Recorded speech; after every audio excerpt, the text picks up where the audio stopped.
of the Satwata race, and lastly as Kalki. When the auditions in the Vedas disappeared from the world, I brought them back. The Vedas with the auditions in them were recreated by me in the Krita age. They have once more disappeared or may only be partially heard here and there in the Puranas. Many of my best appearances also in the world have become events of the past. Having achieved the good of the worlds in those forms in which I appeared, they have re-entered into my own Prakriti. Brahman, the Creator, himself never obtained a sight of me in this form of mine, which thou, O Narada, hast seen today in consequence of thy entire devotion to me.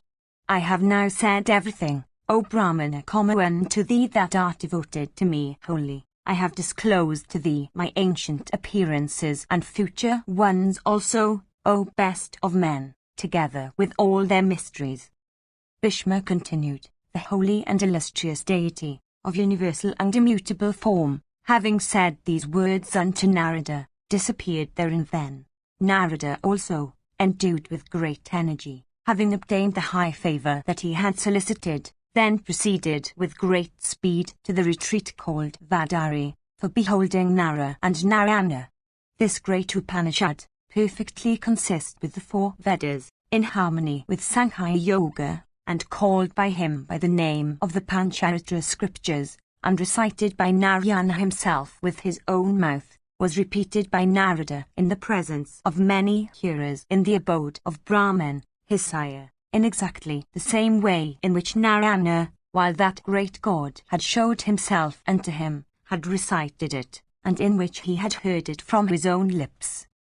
Yudhishthira said, was not Brahman, the creator of all things, acquainted with this wonderful narrative of the glory of Narayana endued with intelligence that he heard it from the lips of Narada? Is the illustrious grandsire of all the worlds any way different from or inferior to the great Narayana? How then is it that he was unacquainted with the puissance of Narayana of immeasurable energy? Bhishma continued, hundreds and thousands of great kalpas, hundreds and thousands of creation and dissolutions, O King of Kings, have been over and have become incidents of the past. 1840, in the beginning of every cycle of creation, Brahman, endued with great puissance and who creates all things, is remembered by Narayana. Brahman knows well, O King, that Narayana, that foremost of all gods, is very much superior to him. He knows that Narayana is the Supreme Soul, that he is the Supreme Lord, that he is the creator of Brahman himself. It was only unto that conclave of rishis, crowned with ascetic success, that came to the abode of Brahman, that Narada recited his narrative, which is a very ancient one, and which is perfectly consistent with the Vedas.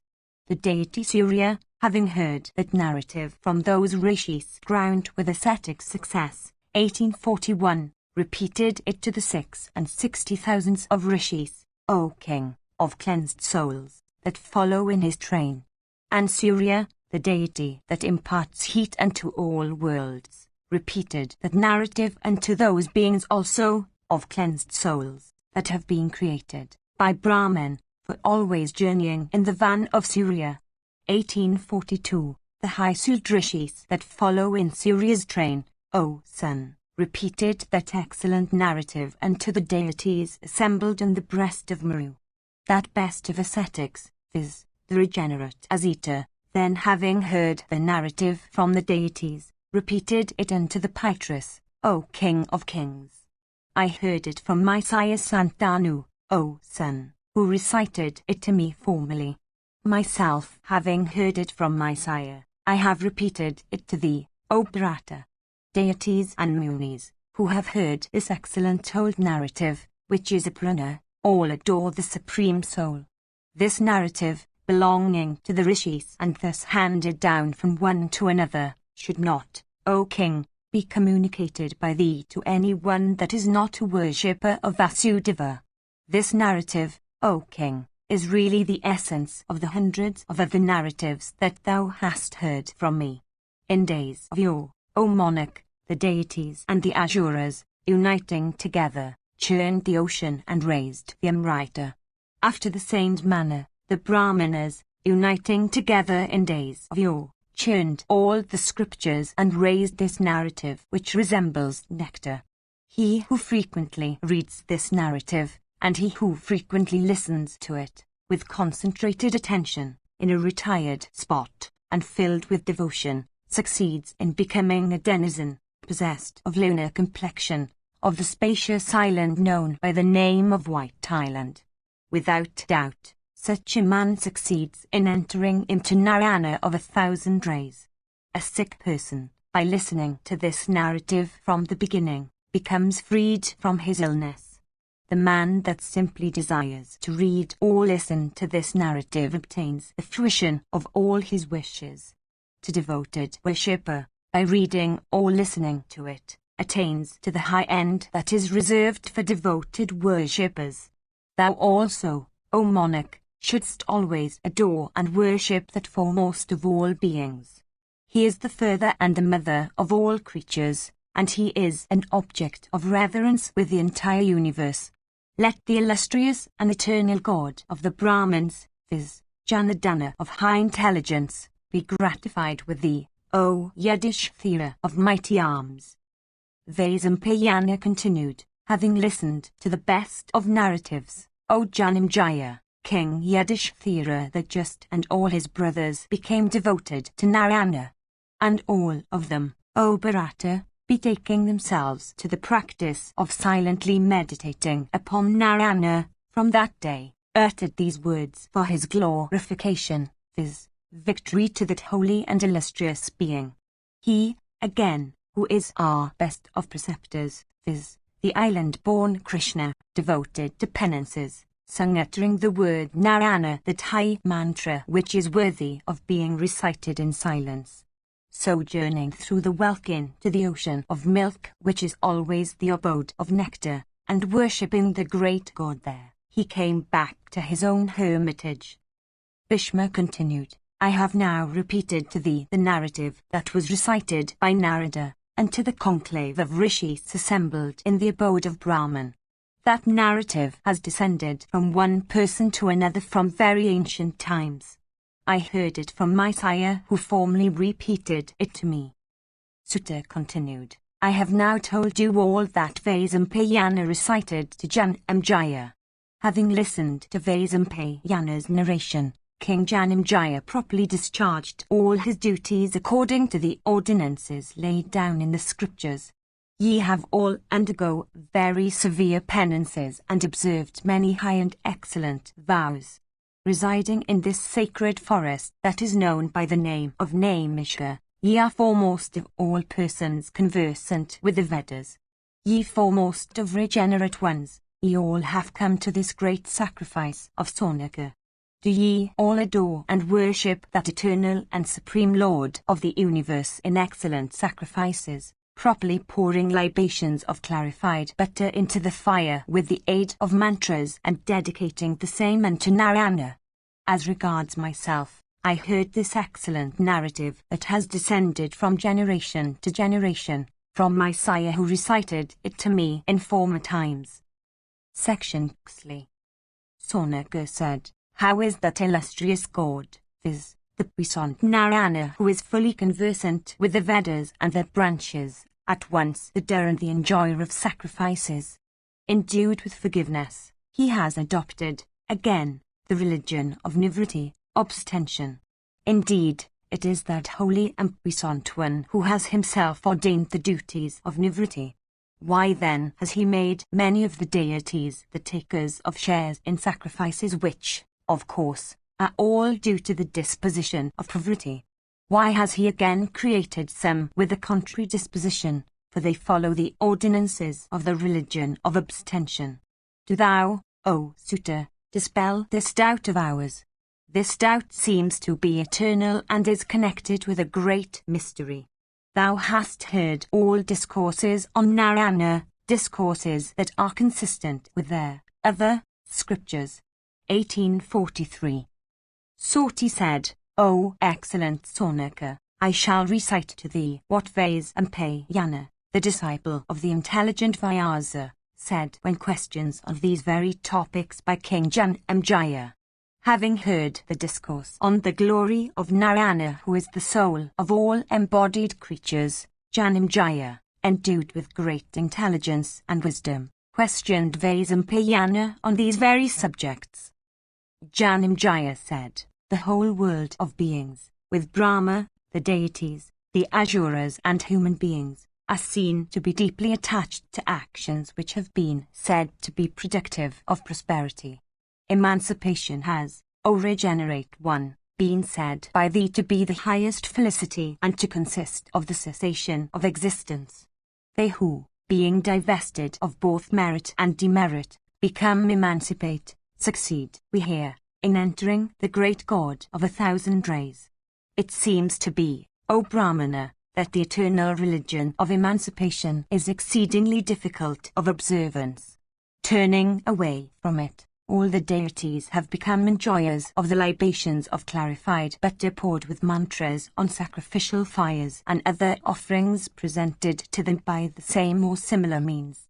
Then, again, Brahman and Rudra, the puissant Sakra, the slayer of valor, Surya, Chandramas, the lord of the stars, the wind god, the deity of fire, the deity of the waters, infinite space, as living being, the universe too, as a conscious agent, and the rest of the denizens of heaven, they, it seems, are ignorant of the way of securing annihilation of the conscious existence that is capable of being brought about by self-realization.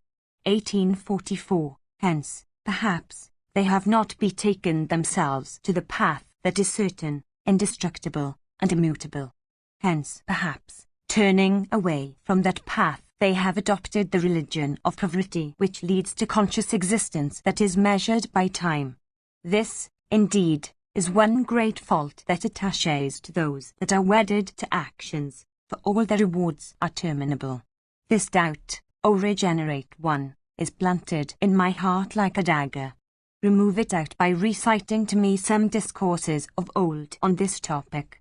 Great is my curiosity to listen to thee. For what reason, O regenerate one, have the deities been said to be takers of their respective shares of sacrificial offerings presented to them with the aid of mantras in sacrifices of diverse kinds? Why again are the denizens of heaven adored in sacrifices?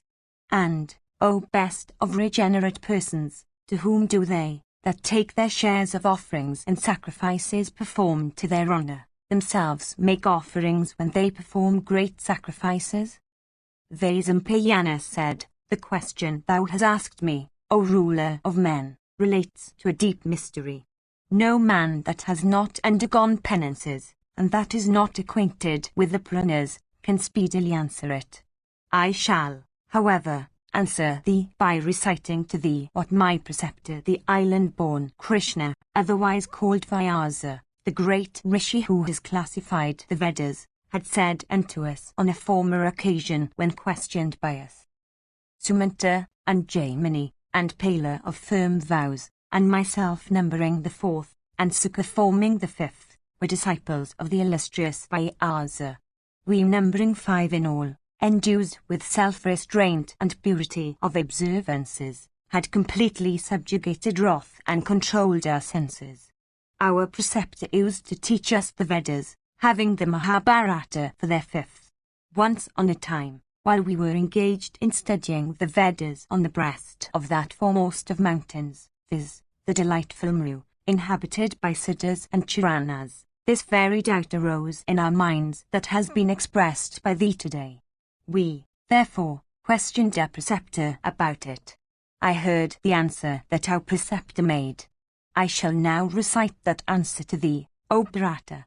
Hearing these words that were addressed to him by his disciples, the dispeller of all kinds of darkness represented by ignorance, viz., the blessed Vyasa, the son of Parasara, said these words, I have undergone very severe, in fact, the austerest of penances. Ye best of men, I am fully conversant with the past, the present, and the future. in consequence of those penances of mine and of the restraint under which I kept my senses while I dwelt on the shores of the ocean of milk, Narayana became gratified with me. As the result of the great God's gratification, this omniscience with respect to the past, the present, and the future, that was desired by me, arose in my mind. Listen now to me as I discourse to you, in due order, on this great doubt that has disturbed your minds. I have, with the eye of knowledge, beheld all that occurred in the beginning of the Kalpa. He who both the Sankhya's and those conversant with yoga called by the name of Paramatma, the Supreme Soul, comes to be regarded as Mahapurusha, the great Purusha, in consequence of his own acts. From him springs forth the Beactor, the unmanifest, whom the learned call Pradhana. From the puissant unmanifest sprang, for the creation of all the words, the manifest, by actor. He is called Aniruddha. That Aniruddha is known among all creatures by the name of the Mahadatma. It is that Aniruddha who, becoming manifest, created the grandsire Brahman. Aniruddha is known by another name, viz. Ahankara, consciousness, and is endued with every kind of energy. Earth, wind, space, water, and light numbering the fifth. These are the 5 Mahabhutas, elements, that have sprung from Ahankara. Having created the Mahabhutas, 5 in number, he then created their attributes. 1845, combining the Mahabhutas, he then created diverse embodied being. Listen to me as I recount them to you. Marichi, Angiras, Atri, Pulastya, Pulaha, Kratu, the high-souled Vasishta, and the self-born Manu, these should be known as the 8 Prakritis. Upon these rest all the worlds. Then the grandsire of all the world, viz. Brahman, created, for the fulfillment of all creatures, the Vedas with all their branches, as also the sacrifices with their limbs. From these 8 Prakritis have sprung this vast universe. Then sprang Rudra from the principle of wrath. Starting into life, he created 10 others that were like him. These 11 Rudras are called by name of the Garapurushas. The Rudras, the 8 Prakritis, and the several celestial rishis, having started into life, approached Brahman with the object of upholding the universe and its operations. Addressing the grandsire, they said, "We have been created, O Holy One, by thee, O thou of great puissance. Tell each of us, O grandsire, the respective jurisdiction we should be vested with. What particular jurisdictions have been created by thee for supervising the different affairs?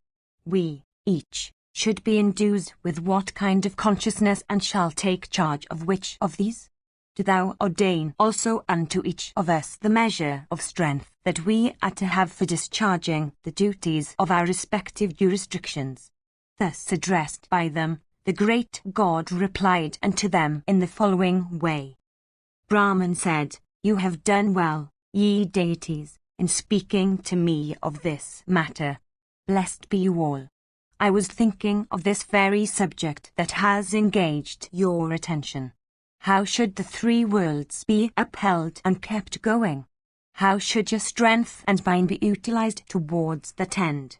Let all of us, leaving this place, repair to that unmanifest and foremost of beings who is the witness of the world, for seeking his protection. He will tell us what is for our good." After this, those deities and rishis, with Brahman, proceeded to the northern shores of the ocean of milk, desirous of doing good to the 3 worlds. Arrived there, they began to practice those austere penances that are declared by Brahman in the Vedas. Those austerest of penances are known by the name of Mahaniyama, the foremost vows and observances. They stood there with mind fixed, immovable as posts of wood, and with eyes upturned and arms raised upwards. For 1,000 celestial years they were engaged in those severe penances. At the conclusion of that period they heard these sweet words in harmony with the Vedas and their branches. The Blessed and Holy One said, "Ye deities and rishis possessed of wealth of asceticism, with Brahman in your company, after according you all welcome, I say unto you these words. I know that is in your hearts. Verily, the thoughts that engage you are for the good of the three worlds. I shall increase your energy and strength, investing the same with poverty, predilection for acts. Ye gods, well have you undergone these penances from desire of adoring me. Ye foremost of beings, enjoy now the excellent fruits of austerities which ye have gone through. This Brahman is the Lord of all the worlds. Endued with puissance, he is the grandsire of all creatures. Ye also are foremost of deities. Do ye all, with concentrated minds, perform sacrifices for my glory.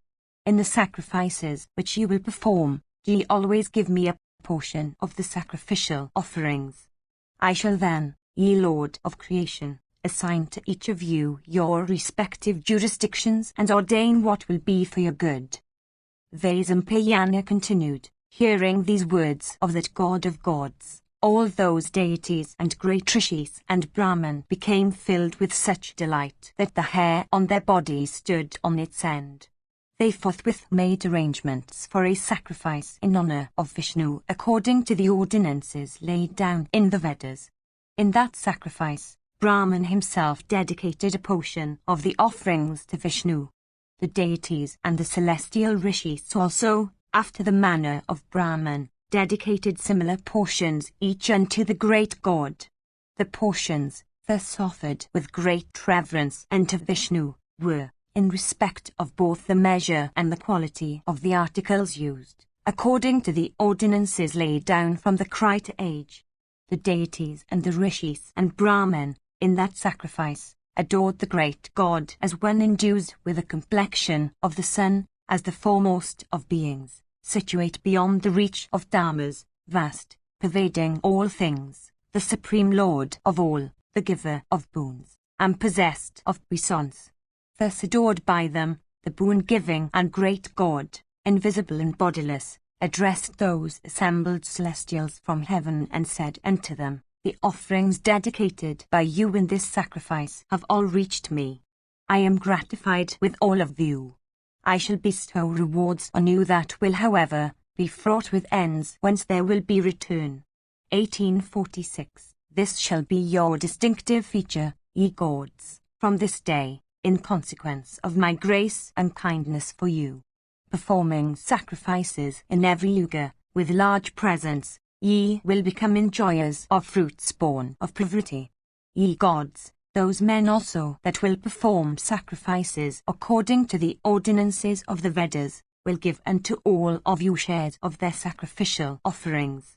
In the Veda Sutras I make him the receiver, in such sacrifices, of a share similar to that which he has himself offered one in this sacrifice. Created to look after those affairs that appertain to your respective jurisdictions, do ye uphold the worlds according to the measures of your strength as dependent on the shares you receive on those sacrifices. Indeed, drawing strength from those rites and observances that will be current in the several worlds, taking their rise from the fruits of poverty, do ye continue to uphold the affairs of those worlds. 1847. Strengthened by the sacrifices that will be performed by men, ye will strengthen me. These are the thoughts that I entertain for you all. It is for this purpose that I have created the Vedas and sacrifices and plants and herbs. Duly served with these by human beings on earth, the deities will be gratified. Ye foremost of deities, till the end of this kalpa, I have ordained your creation, making your constitution depend upon the consequence of the religion of poverty. Ye foremost of beings, ye then, as regards your respective jurisdictions, engage yourselves in seeking the good of the three worlds.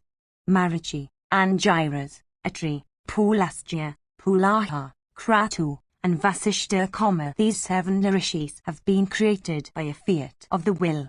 These will become the foremost of persons conversant with the Vedas. In fact, they will become the preceptors of the Vedas. They will be wedded to the religion of poverty, for they have been intended to devote themselves to the act of procreating offspring. This is the eternal path that I disclose of creatures engaged in acts and observances.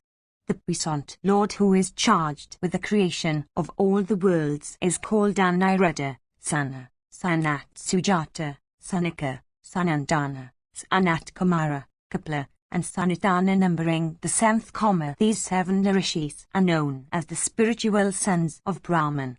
Their knowledge comes to them of itself, without being dependent on study or exertion. These 7 are wedded to the religion of Nivritti. They are the foremost of all persons conversant with yoga. They are possessed also of deep knowledge of the Sankhya philosophy. They are preceptors of the scriptures on duty, and it is they that introduce the duties of the religion of Nivritti and cause them to flow in the worlds. From unmanifest Prakriti has flowed consciousness and the 3 great attributes of Sattva, Rajas, and Tamas. Transcending Prakriti is he called Kshrajna. That Kshrajna is myself. The path of those that are wedded to karma emerging out of Ahankara is fraught with return. One cannot, by that path, reach the spot whence there is no return. Different creatures have been created with different ends. Some are intended for the path of pravritti and some for that of nivritti. According to the path that a creature follows is the reward that he enjoys. This Brahman is the master of all the worlds. Endued with puissance, it is he that creates the universe. 1848. He is your mother and father, and he is your grandfather. At my command, he will be the giver of boons unto all creatures. His son Rudra, who has sprung from his brow at his command, will, endued with puissance, uphold all created beings. Go ye to your respective jurisdictions, and seek, according to the ordinances, the good of the worlds. Let all the scriptural acts flow in all the worlds. Let there be no delay in this. Ye foremost of celestials, do ye ordain the acts of all creatures and the ends that they are to attain therefore. Do ye appoint also the limits of the periods for which all creatures are to live. This present epoch that has been set to run is the foremost of all epochs and should be known by the name of Krita. In this yuga living creatures should not be slain in the sacrifices that may be performed. It should be as I ordain and let it not be otherwise. In this age, ye celestials, righteousness will flourish in its entirety. 1849. After this age will come the epoch called Treta. The Vedas, in that yuga, will lose 1/4. Only 3 of them will exist. In the sacrifice that will be performed in that age, animals, after dedication with the aid of sacred mantras, will be slain. As regards righteousness again, it will lose 1/4, only 3/4 thereof will flourish. On the expiration of the Treta will come the mixed yuga known by the name of Dwapara. In that yuga, righteousness will lose 2/4 and only 2/4 thereof will flourish. Upon the expiration of Dwapara, the yuga that will set in will be called Kali Yuga, which will come under the influence of Tisya constellation. Righteousness will lose full 3/4. Only 1/4 thereof will exist in all places. When the great God said these words, the deities and the celestial rishis addressed him and said, "If only a 1/4 part of righteousness is to exist in that age in every place, tell us, so Holy One, whither shall we then go and what shall we do?" The Blessed and Holy One said, "Ye foremost of celestials, ye should, in that age, repair to such places where the Vedas and sacrifices and penances and truth and self-restraint, accompanied by duties fraught with compassion for all creatures, will still continue to flourish. Sin will never be able to touch you at all." Vyasa continued, thus commanded by the great God, the deities with all the rishis bowed their heads unto him and then proceeded to the places they desired. After the rishis and denizens of heaven had left that place, Brahman remained there, desirous of beholding the great deity eminent in the form of Aniruddha. The foremost of deities then manifested himself to Brahmana, having assumed a form that had a vast equine head. bearing a bowl, commando, and the triple stick, he manifested himself before Brahman, reciting the while the Vedas with all their branches. Beholding the great deity of immeasurable energy in that form crowned with an equine head, the puissant Brahman, the creator of all the worlds, moved by the desire of doing good to his creation, worshipped that boon-giving Lord with the bend of his head, and stood before him with hands joined in reverence.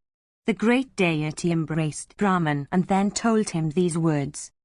The Holy One said, Do thou, O Brahman, duly think of the courses of acts which creatures are to follow. Thou art the great ordainer of all created beings. Thou art the Master and the Lord of the universe. Placing this burthen on thee, I shall soon be free from anxiety. At such times, however, when it will be difficult for thee to accomplish the purposes of the deities, I shall then appear in incarnate forms according to my self-knowledge. Having said these words, that grand form with the equine head disappeared then and there. Having received his command, Brahman too proceeded quickly to his own region. It is for this, O blessed one, that the eternal deity, with the lotus in his navel, became the acceptor of the first share offered in sacrifices, and hence it is that he came to be called as the eternal upholder of all sacrifices. He himself adopted the religion of nivritti, the end after which those creatures strive that are desirous of indestructible fruits. He ordained at the same time the religion of pravritti for others, with a view to giving variety to the universe. He is the beginning, he is the middle, and he is the end of all created beings. He is the creator and he is the one object of meditation. He is the actor and he is the act. Having withdrawn the universe into himself at the end of the yuga, he goes to sleep, and awakening at the commencement of another yuga, he once more creates the universe. Do you all bow unto that illustrious one who is possessed of high soul and who transcends the three attributes, who is unborn, whose form is the universe, and who is the abode or refuge of all the denizens of heaven? Do you bow unto him who is the supreme Lord of all creatures, who is the Lord of the Adityas, and of the Vasas as well? Do you bow unto him who is the Lord of the Aswins, and the Lord of the Maruts, who is the Lord of all the sacrifices ordained in the Vedas, and the Lord of the Vedangas? Bow unto him who always resides in the ocean, and who is called Hari, and whose hair is like the blades of the manja grass.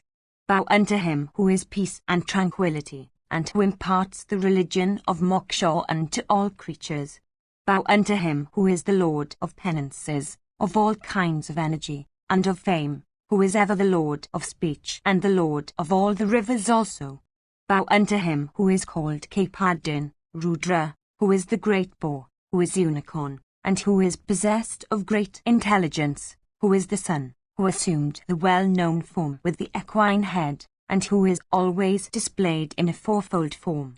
Bow unto him who is unrevealed, who is capable of being apprehended by knowledge only, who is both indestructible and destructible. The supreme deity, who is immutable, pervadeth all things. He is the supreme Lord who can be known with the aid of the eye of knowledge alone. It was thus that, aided by the eye of knowledge, I beheld in days of yore that foremost of deities.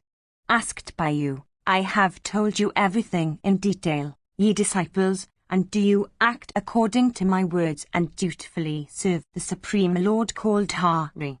Do you hymn his praises in Vedic words and adore and worship him also according to due rites? Vaisampayana continued, it was thus that the arranger of the Vedas, endued with great intelligence, discoursed to us, questioned by us on that occasion. His son, the highly righteous Sukha, and all his disciples, viz., ourselves, listened to him while he delivered the discourse. Our preceptor, with ourselves, O king, then adored the great deity with riches extracted from the four Vedas. I have thus told thee everything about what thou hadst asked me. It was thus, O king, that our island-born preceptor discoursed to us. He who, having uttered the words, I bow unto the Holy Lord, frequently listens, with concentrated attention, to this discourse or reads or recites it to others, becomes endued with intelligence and health, and possessed of beauty and strength. If ill, he becomes freed from that illness, bound, freed from his bonds. The man who cherishes desires obtains, by this, the fruition of all his desires, and easily attains to a long life also. A Brahmana, by doing this, becomes conversant with all the Vedas, and a Kshatriya becomes crowned with success. A Vaisya, by doing it, makes considerable profits, and a Sudra attains to great felicity. A sonless man obtains a son. A maiden obtains a desirable husband. A woman that has conceived brings forth a son. A barren woman conceives and attains the wealth of sons and grandsons. He who recites this discourse on the way succeeds in passing happily and without impediments of any kind along his way. In fact, one attains to whatever objects one cherishes, if one reads or recites this narrative. Hearing these words of the great Rishi, fraught with certainty of conclusion, and embodying a recital of the attributes of that high-souled one who is the foremost of all beings, hearing this narrative of the great conclave of rishis and other denizens of heaven, men who are devoted to the supreme deity, derive great happiness. Section Xi. Janamejaya said, O Holy One, it behoveth thee to tell me the significance of those diverse names uttering which the great Rishi Vyasa with his disciples hymned the praises of the illustrious slayer of Madhu. I am desirous of hearing those names of Hari, that supreme Lord of all creatures. Indeed, by listening to those names, I shall be sanctified and cleansed even like the bright autumnal moon. Vaisampayana said, Listen, O King, to what the significances are of the diverse names, due to attributes and acts, of Hari, as the puissant Hari himself of cheerful soul explained them to Fulgana. That slayer of hostile heroes, viz., Fulgana, had at one time asked Kesava, inquiring after the imports of the sum of the names by which the high-souled Keshava is adored. Arjuna said, O Holy One, O Supreme Ordainer of the past and the future, O Creator of all beings, O Immutable One, O Refuge of all the worlds, O Lord of the universe, O Dispeller of the fears of all persons, I desire to hear from thee in detail, O Kesava, the significance of all those names of thine, O God, which have been mentioned by the great Rishis in the Vedas and the Puranas in consequences of diverse acts of thine. None else than thee, O Lord, is competent to explain the significations of those names. The Holy One said, in the Rigveda, in the Yajurveda, in the Atharvans and the Samans, in the Puranas and the Upanishads, as also in the treatises on astrology, O Arjuna, in the Sankhya scriptures, in the Yoga scriptures, and in the treatises also on the science of life, many are the names that have been mentioned by the great Rishis. Some of those names are derivable from my attributes and some of them relate to my acts. Do thou hear, with concentrated attention, O Sinless One, what the import is of each of those names, in particular, that have reference to my acts. I shall recite them to you. It is said that in days of yore you were half my body. Salutations unto him of great glory, him, viz., that is the supreme soul of all embodied creatures. 1850. Salutations unto Narayana, unto him that is identifiable with the universe, unto him that transcends the three primal attributes of Sattva, Rajas and Minas, unto him that is, again, the soul of those attributes. From his grace hath arisen Brahman, and from his wrath hath arisen Rudra. He is the source whence have sprung all mobile and immobile creatures. O foremost of all persons endued with Sattva, the attribute of Sattva consists of the 8 and 10 qualities. 1851. That attribute is supreme nature, having for her soul the sky and earth, and succeeding by her creative forces in upholding the universe. That nature is identical with the fruit of all acts, in the form of the diverse regions of felicity to which creatures attain through their acts. She is also the pure Chit. She is immortal and invincible, and is called the soul of the universe. From her flows all the modifications of both creation and destruction. She is identical with my Prakriti or nature. Divested of sex, she or he is the penances that people undergo. He is both the sacrifice that is performed and the sacrificer that performs the sacrifice. He is the ancient and the infinite Purusha. He is otherwise called Aniruddha and is the source of the creation and the destruction of the universe. When Brahma's night wore off, through the grace of that being of immeasurable energy, a lotus made its appearance first, O thou of eyes like lotus petals. Within that lotus was born Brahma, springing from Aniruddha's grace. Towards the evening of Brahma's day, Aniruddha became filled with wrath, and as a consequence of this, there sprang from his forehead a son called Rudra, vested with the power of destroying everything when the hour for destruction comes. These two, viz., Brahma and Rudra, are the foremost of all the deities, having sprung respectively from the propitiousness and the wrath of Aniruddha. Acting according to Aniruddha's direction, these two deities create and destroy. Although capable of granting boons unto all creatures, they are, however, in the matter of the concerns to which they attend, viz., creation and destruction, merely instruments in the hands of Aniruddha. It is Aniruddha that does everything, making Brahma and Rudra the visible agents in respect of the universe. Rudra is otherwise called Kapardin. He has matted locks on his head, and sometimes displays a head that is bald. He loves to dwell in the midst of crematoriums which constitute his home. He is an observer of the ostrich vows. He is yogin of mighty puissance and energy. He is the destroyer of Daksha's sacrifice and the tearer of Bhaga's eyes. O son of Pandu, Rudra should be known to have always Narayana for his soul. If that deity of deities, viz., Maeswara, be worshipped, then no Patha is the puissant Narayana also worshipped. I am the soul, O son of Pandu, of all the worlds, of all the universe. Rudra, again, is my soul. It is for this that I always adore him. If I do not adore the auspicious and boon-giving Isana, nobody would then adore my own self. The ordinances I set are followed by all the worlds. Those ordinances should always be adored, and it is, therefore, that I adore them. He who knows Rudra knows myself, and he who knows myself knows Rudra. He who follows Rudra follows me. Rudra is Narayana. Both are one, and one is displayed in two different forms.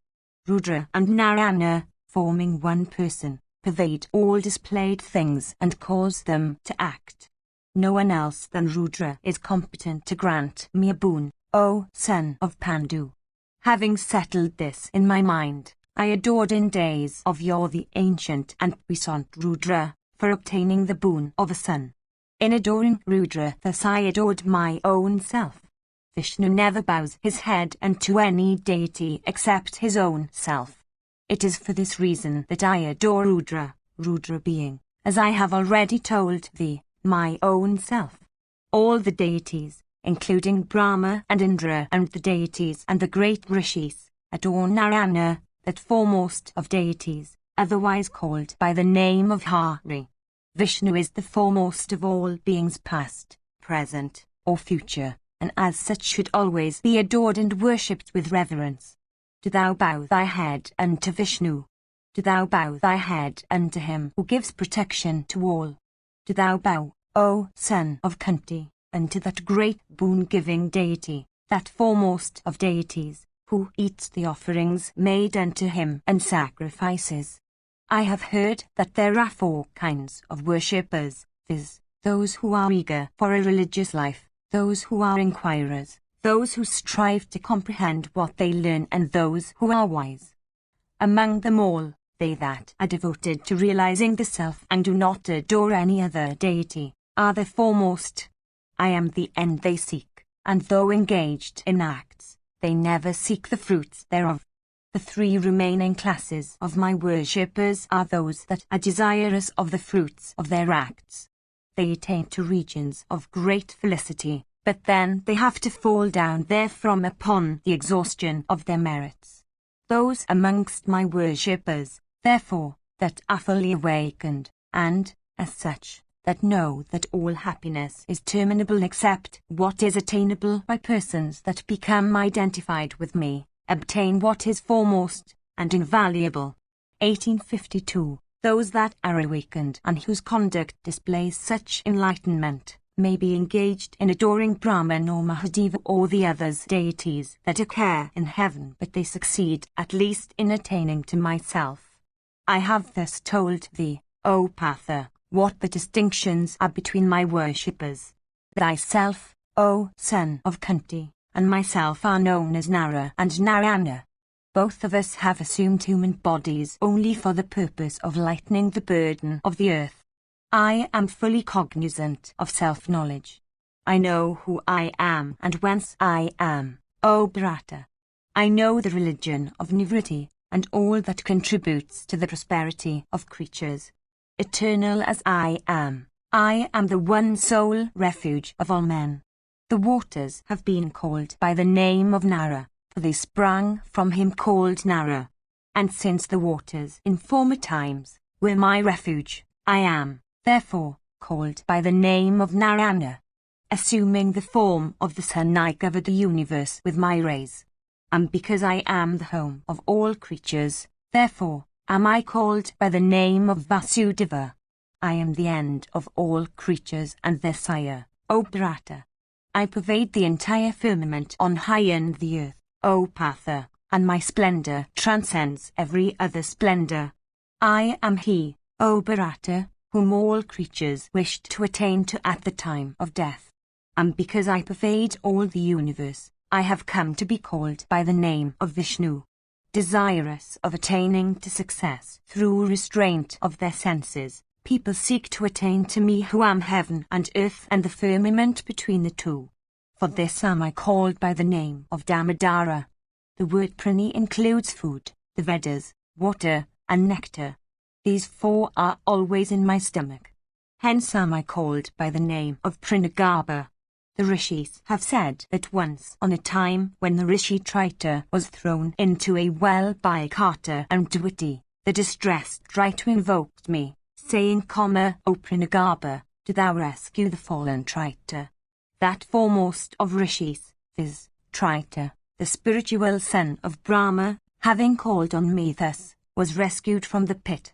The rays that emanate from the sun who gives heat to the world, from the blazing fire, and from the moon, constitute my hair. Hence do foremost of learned Brahmanas call me by the name of Kesava. The high Suljatathaya, having impregnated his wife, disappeared from her side through an illusion of the gods. The younger brother Vrihaspati then appeared before that Hisald one's wife, and to that foremost of rishis that had repaired thither from desire of congress, the child in the womb of Utathaya's wife, O son of Kunti, whose body had already been formed of the 5 primal elements, said, O giver of boons, I have already entered into this womb. It behoveth thee not to assail my mother. Hearing these words of the unborn child, Vrihaspati became filled with wrath and denounced a curse on him, saying, Since thou obstructest me in this way when I have come hither from desire of the pleasures of congress, therefore shalt thou, by my curse, be visited by blindness, without doubt. Through this curse of that foremost of rishis, the child of Uttathaya was born blind, and blind he remained for a long time. It was for this reason that the rishi, in days of yore, came to be known by the name of Durgadamas. He, however, acquired the 4 Vedas with their eternal limbs and subsidiary parts. After that he frequently invoked me by this secret name of mine. Indeed, according to the ordinance as laid down, he repeatedly called upon me by the name of Kesava. Through the merit he acquired by uttering this name repeatedly, he became cured of his blindness and then came to be called by the name of Gautama. This name of mine, therefore, O Arjuna, is productive of boons unto them that utter it among all the deities and the high Suldrishis. The deity of fire, appetite, and Shoma, food, combining together, become transfused into one and the same substance. It is for this reason that the entire universe of mobile and immobile creatures is said to be pervaded by those two deities. 1853. In the Puranas, Agni and Soma are spoken of as complementary to one another. The deities also are said to have Agni for their mouth.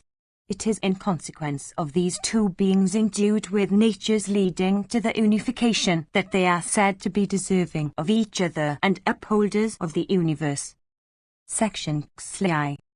Arjuna said, how did Agni and Shoma, in days of yore, attain to uniformity in respect of their original nature? This doubt has arisen in my mind. Do thou dispel it, O slayer of Madhu. The highly and holy one said, I shall recite to thee, O son of Pandu, an ancient story of instants originating from my own energy. Do thou listen to it with rapt attention. When 4,000 yugas according to the measure of the celestials elapse, the dissolution of the universe comes. The manifest disappears into the unmanifest. All creatures, mobile and immobile, meet with destruction. Light, earth, wind, all disappear. Darkness spreads over the universe, which becomes one infinite expanse of water. When that infinite waste of water only exists like Brahma without second, it is neither day nor night.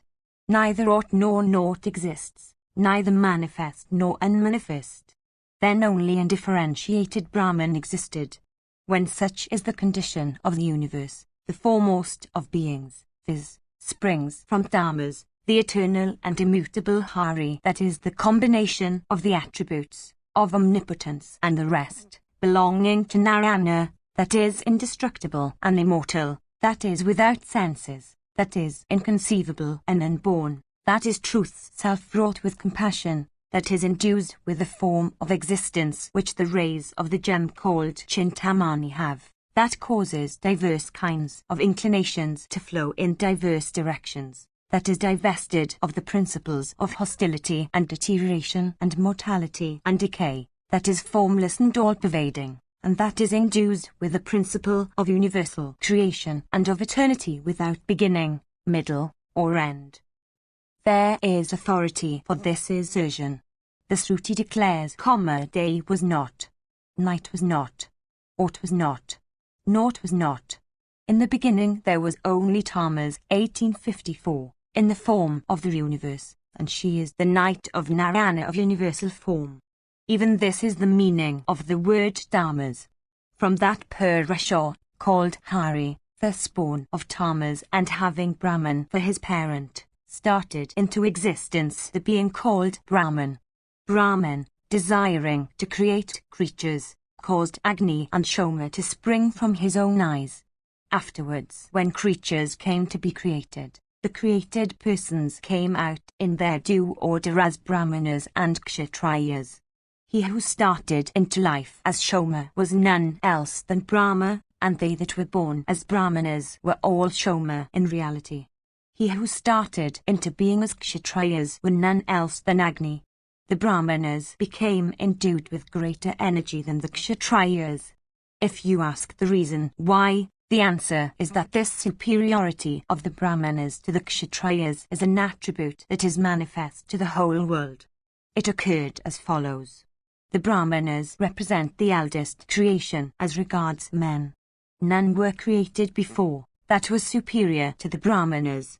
He who offers food into the mouth of a Brahmana is regarded as pouring libations into a blazing fire, for gratifying the deities. I say that having ordained things in comprising this way, the creation of the creatures was accomplished by Brahma. Having established all created beings in their respective positions, he upholds the three worlds. There occurs a declaration to the same effect in the mantras of the Shrutis. Thou, O Agni, art the hortatory in sacrifices, and the benefactor of the universe.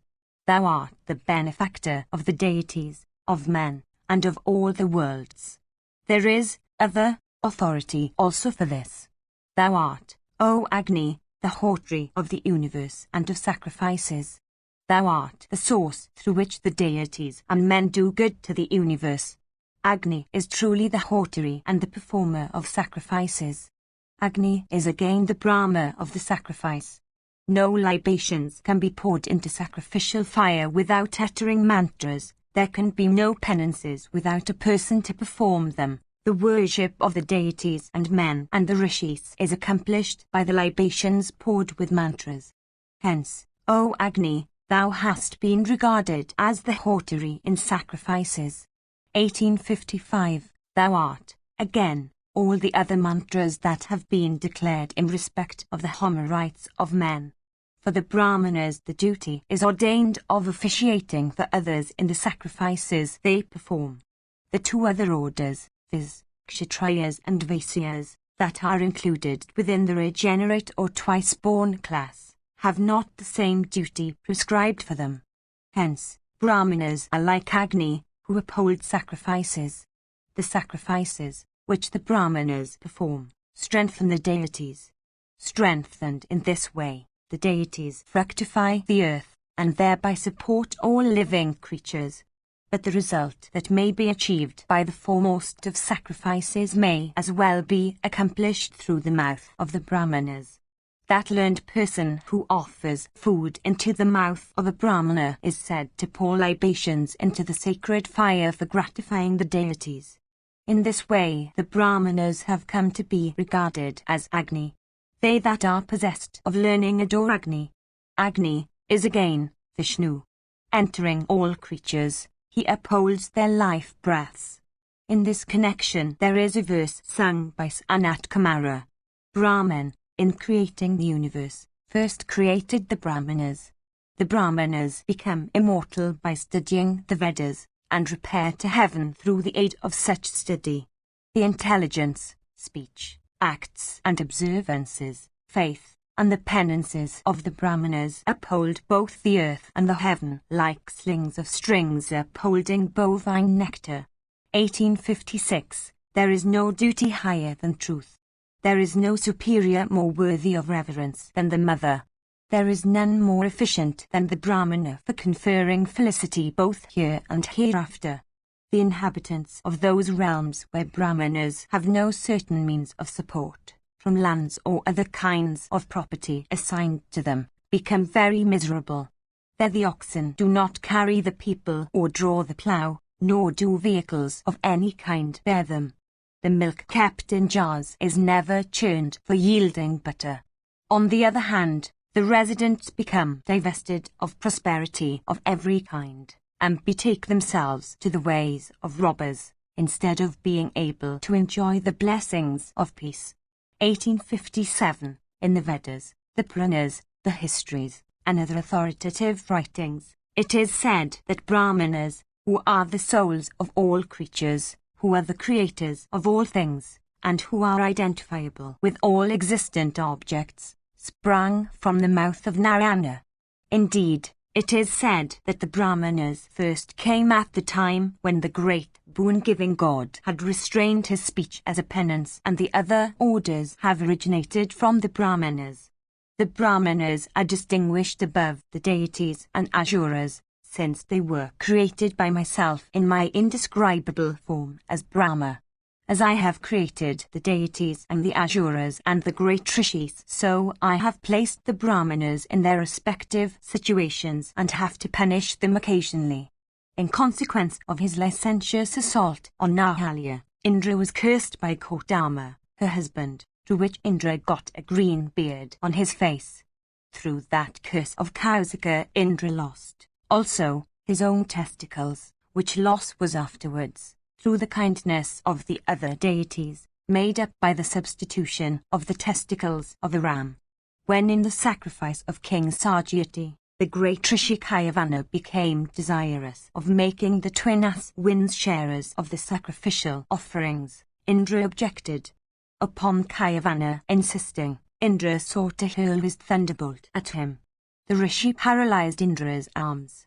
Incensed at the destruction of his sacrifice by Rudra, Daksha once more set himself to the practice of severe austerities, and attaining to high puissance caused something like a third eye to appear on the forehead of Rudra for the destruction of Tripurasura. 1858, when Rudra addressed himself for the destruction of the triple city belonging to the Asuras, the preceptor of the Asuras, viz. Usanas, provoked beyond endurance, tore a matted lock from his own head and hurled it at Rudra. From that matted lock of Usanas sprang many serpents. Those serpents began to bite Rudra, at which his throat became blue. During a bygone period, viz., that connected with the self-born Manu, 1859, it is said that Narayana had seized Rudra by the throat, and hence did Rudra's throat become blue. On the occasion of churning the ocean for raising the Amrita, Brihaspati of Angira's race sat on the shores of the ocean for performing the rite of Purushkarana. When he took up a little water for the purpose of the initial Akamana, the water seemed to him to be very muddy. At this Brihaspati became angry and cursed the ocean, saying, "Since thou continuest to be so dirty regardless of the fact of my having come to thee for touching thee, since thou hast not become clear and transparent, therefore from this day thou shalt be tainted with fishes and sharks and tortoises and other aquatic animals." From that time, the waters of the ocean have become infested with diverse kinds of sea animals and monsters. Viswarupa, the son of Tashtri, formerly became the priest of the deities. He was, on his mother's side, related to the Asuras, for his mother was the daughter of an Asura. While publicly offering unto the deities their shares of sacrificial offerings, he privately offered shares thereof unto the Asuras. The Asuras, with their chief Hiranyakasipu at the head, then repaired to the sister, the mother of Viswarupa, and solicited a boon from her, saying, "The son Viswarupa by Tashtri, otherwise called Trisiras, is now the priest of the deities. While he gives unto the deities their shares of sacrificial offerings publicly, he gives us our shares of the same privately. In consequence of this, the deities are being aggrandized, and we are being weakened. It behoveth thee, therefore, to prevail upon him that he may take up our cause." Thus addressed by them, the mother of Viswarupa repaired to her son, who was then staying in the Nandana woods of Indra, and said unto him, "How is it, O son, that thou art engaged in aggrandizing the cause of thy foes and weakening that of thy maternal uncles?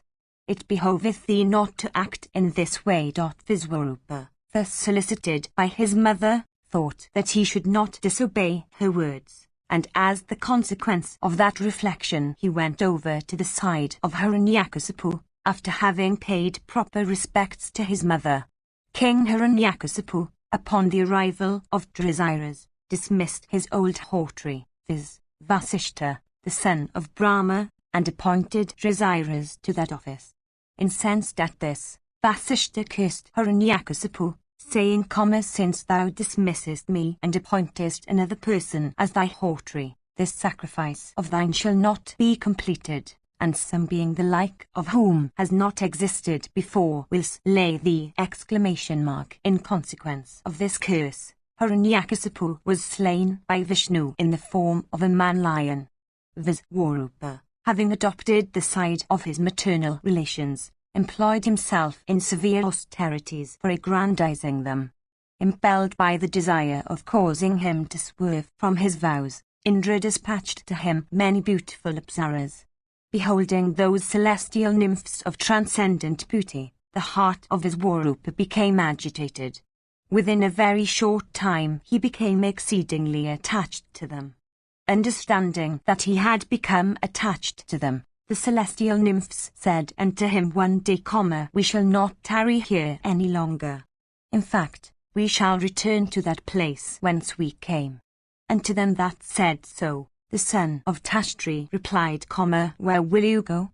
Stay with me. I shall do you good." Hearing him say so, the apsaras rejoined, "We are celestial nymphs called apsaras. we chose in days of old the illustrious and boon-giving Indra of great puissance. Viswarupa then said unto them, This very day I shall so ordain that all the deities with Indra at the head shall cease to be. Saying this, Trisiras began to recite mentally certain sacred mantras of great efficacy. By virtue of those mantras he began to increase in energy. With one of his mouths he began to drink all the soma that Brahmanas engaged in sacrifices poured on their sacred fires with due rites. With the second mouth he began to eat all food that was offered in sacrifices. With his third mouth he began to drink up the energy of all the deities with Indra at their head. Beholding him swelling with energy in every part of his body that was strengthened by the soma he was drinking, all the deities, then, with Indra in their company, proceeded to the grandsire Brahma. Arrived at his presence, they addressed him and said, All the soma that is duly offered in the sacrifices performed everywhere is being drunk by Viswarupa. We no longer obtain our shares. The Asuras are being aggrandized, while we are being weakened. It behoveth thee, therefore, to ordain what is for our good.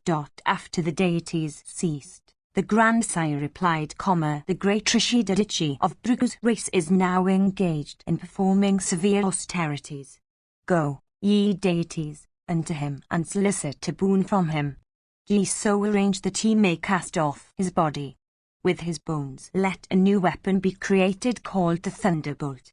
Thus instructed by the grandsire, the deities proceeded to that place where the holy Rishi Dadichi was engaged in his austerities. The deities with Indra at the head addressed the sage, saying, O Holy One, your austerities, we hope, are being well performed and uninterrupted. Unto them the sage Dadichi said, Welcome to all of you. Tell me what I should do for you. I shall certainly do what you will say. They then told him, It behoveth thee to cast off thy body for benefiting all the worlds. Thus solicited, the sage Dadichi, who was a great yogin and who regarded happiness and misery in the same light, without being at all jealous, concentrated his soul by his yoga power and cast off his body. When his soul left its temporary tenement of clay, Datri, taking his bones, created an irresistible weapon called the thunderbolt.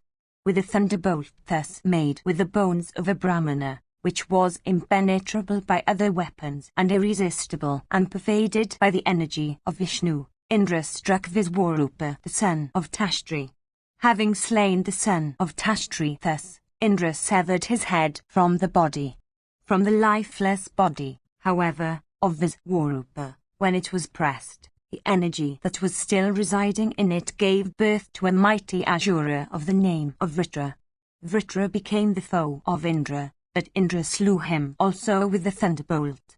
In consequence of the sin of Brahmanicide, being thus doubled, Indra became overcome with a great fear, and as the consequence thereof he had to abandon the sovereignty of heaven. He entered a cool lotus stalk that grew in the Manas lake. In consequence of the yoga attribute of anima, he became very minute and entered the fibers of that lotus stalk. 1860, when the Lord of the Three Worlds, the husband of Sakhi, had thus disappeared from sight through fear of the sin of Brahmanicide, the universe became lordless. The attributes of Rajas and Tamas assailed the deities. The mantras uttered by the great rishis lost all efficacy. Rakshasas appeared everywhere. The Vedas were about to disappear. The inhabitants of all the worlds, being destitute of a king, lost their strength and began to fall an easy prey to Rakshasas and other evil beings. Then the deities and the rishis, uniting together, made Nuasha, the son of Ayasha, the king of the three worlds, and duly crowned him as such. Nuasha had on his forehead full 500 luminaries of blazing effulgence, which had the virtue of despoiling every creature of energy. Thus equipped, Nuasha continued to rule heaven. The three worlds were restored to their normal condition. The inhabitants of the universe once more became happy and cheerful. Nuasha then said, Everything that Indra used to enjoy is before me. only his spouse Saki is not by. Having said this, Nuasha proceeded to where Saki was and, addressing her, said, O blessed lady, I have become the lord of the deities. Do thou accept me? And to him Saki replied, saying, Thou art, by nature, wedded to righteousness of behavior. Thou belongest, again, to the race of Shoma. It behoveth thee not to assail another person's wife. Nuasha, thus addressed by her, said, The position of Indra is now being occupied by me. I deserve to enjoy the dominions and all the precious possessions of Indra. In desiring to enjoy thee there can be no sin. Thou wert Indra's and therefore should be mine. Saki then said unto him, I am observing a vow that has not yet been completed. After performing the final ablutions I shall come to thee within a few days. Extracting this promise from Indra's spouse, Nuasha left her presence. Meanwhile Saki, afflicted with pain and grief, anxious to find her lord and assailed by her fear of Nuasha, proceeded to Vrihaspati, the chief priest of the Celestials. At the first sight Vrihaspati understood her to be struck with anxiety. He immediately had recourse to yoga meditation and learnt that she was intent upon doing what was necessary for restoring her husband to his true position. Vrihaspati then addressed her, saying, Equipped with penances and the merit that will be thine in consequence of this vow that thou art observing, do thou invoke the boon-giving goddess Apasruti. Invoked by thee, she will appear and show thee where thy husband is dwelling. While in the observance of that very austere vow, she invoked with the aid of proper mantras the boon-giving goddess Apasruti. Invoked by Saki, the goddess presented herself before her and said, I am here at thy bidding. Invoked by thee I have come. What cherished wish of thine shall I accomplish? Bowing unto her with a bend of the head, Saki said, O blessed lady, it behoveth thee to show me where my husband is. Thou art truth. Thou art Rita. Thus addressed, the goddess Apasruti took her to the lake Manasa. Arrived there, she pointed out to Saki her lord Indra residing within the fibres of a lotus stalk. Beholding his spouse pale and emaciated, Indra became exceedingly anxious.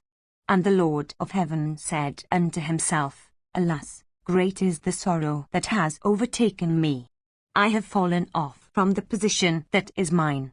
This my spouse, afflicted with grief on my account, finds out my lost self and comes to me here.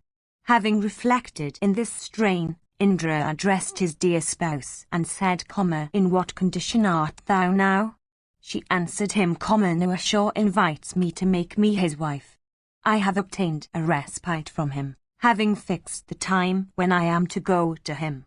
And to her Indra then said, Go and say unto Nuasha that he should come to thee on a vehicle never used before, viz., one unto which some rishis should be harnessed, and arriving at thine in that state he should wed thee. Indra has many kinds of vehicles that are all beautiful and charming. All these have borne thee. Nuasha, however, should come on such a vehicle that Indra himself had not possessed. Thus counselled by her lord, Saki left that spot with a joyous heart. Indra also once more entered the fibres of that lotus stalk. Beholding the queen of Indra come back to heaven, Nuasha addressed her, saying, The time thou hast fixed is over. And to him Saki said what Indra had directed her to say. Harnessing a number of great rishis into the vehicle he rode, Nuasha set out from his place for coming to where Saki was living. The foremost of rishis, viz., Agastya, born within a jar of the vital seed of Maitravarana, beheld those foremost of rishis insulted by Nuasha in that way. Him Nuasha struck with his foot.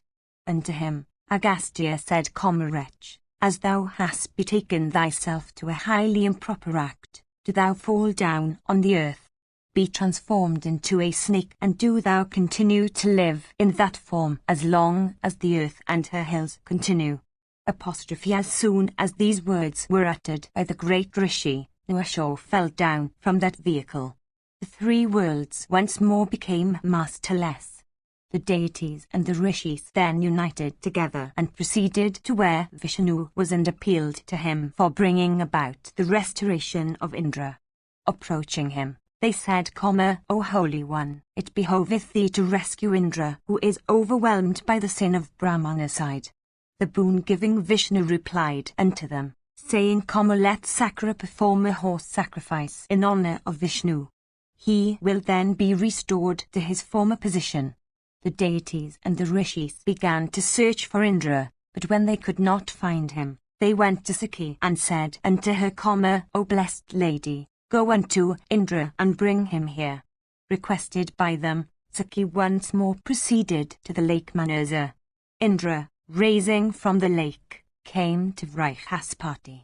The celestial priest Vrihaspati then made arrangements for a great horse sacrifice, substituting a black antelope for a good steed every way fit to be offered up in sacrifice.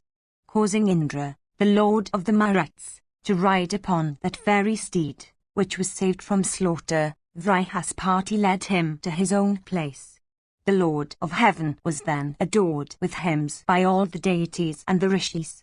He continued to rule in heaven, cleansed of the sin of Brahmanacide, which was divided into 4 portions and ordained to reside in woman, fire, trees, and kine.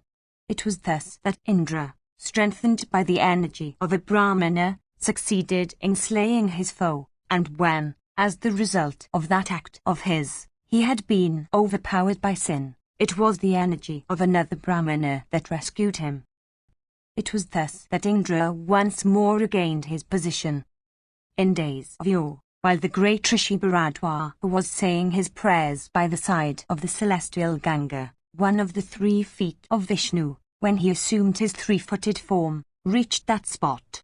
1861, beholding that strange sight, Bharadwaj assailed Vishnu with a handful of water, upon which Vishnu's bosom received a mark, called Srivatsa. 1862. Cursed by that foremost of rishis, viz. Bhrigu, Agni was obliged to become a devourer of all things. Once on a time, Aditi, the mother of the deities, cooked some food for her sons. She thought that, eating that food and strengthened by it, the deities would succeed in slaying the Asuras. After the food had been cooked, Vata, the presiding deity of the luminary known by that name, having completed the observance of an austere vow, presented himself before Aditi and said unto her, Give me alms. Aditi, through thus solicited for food, gave him none, thinking that no one should eat of the food she had cooked before her sons, the deities, had first taken it. Incensed at the conduct of Aditi, who thus refused to give him alms, Vata, who was Brahma's self through the austere vow he had completed, cursed her, saying that as Aditi had refused him alms, she would have a pain in her womb when Vivaswat, in his second birth in the womb of Aditi, would be born in the form of an egg. Aditi reminded Vivaswat at that time of the curse of Vata, and it is for that reason that Vivaswat, the deity who is adorned in Saradas, coming out of the womb of Aditi, came to be called by the name of Martanda. The Prajapati Daksha became the father of 60 daughters. Amongst them, 3 and 10 were bestowed by him upon Kasyapa, 10 upon Dharma, 10 upon Manu, and 7 and 20 upon Shoma. Although all the 7 and 20 that were called nakshatras and bestowed upon Shoma were equal in respect of beauty and accomplishments, yet Shoma became more attached to one, viz., Rohini, than the rest. The rest of his spouses, filled with jealousy, leaving him, repaired to the sire and informed him of this conduct of their husband, saying, O Holy One, although all of us are equal in point of beauty, yet our husband Shoma is exclusively attached to our sister Rohini. Incensed at this representation of his daughters, the celestial Rishi Daksha cursed Shoma, saying that henceforth the disease phthisis should assail his son-in-law and dwell in him. Through this curse of Daksha, phthisis assailed the puissant Shoma and entered into his body. Assailed by phthisis in this way, Shoma came to Daksha. The latter addressed him, saying, I have cursed thee because of thy unequal behavior towards thy wives. The Rishi then said unto Shoma, thou art being reduced by the disease phthisis that has assailed thee. There is a sacred water called Hiranyasara in the western ocean. Repairing to that sacred water, do thou bathe the counselled by the Rishi. Shoma proceeded thither.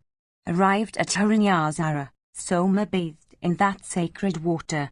Performing his oblations, he cleansed himself from his sin. And because that sacred water was illumined, Abhasita, by Shoma, therefore was it from that day called by the name of Prabhasa.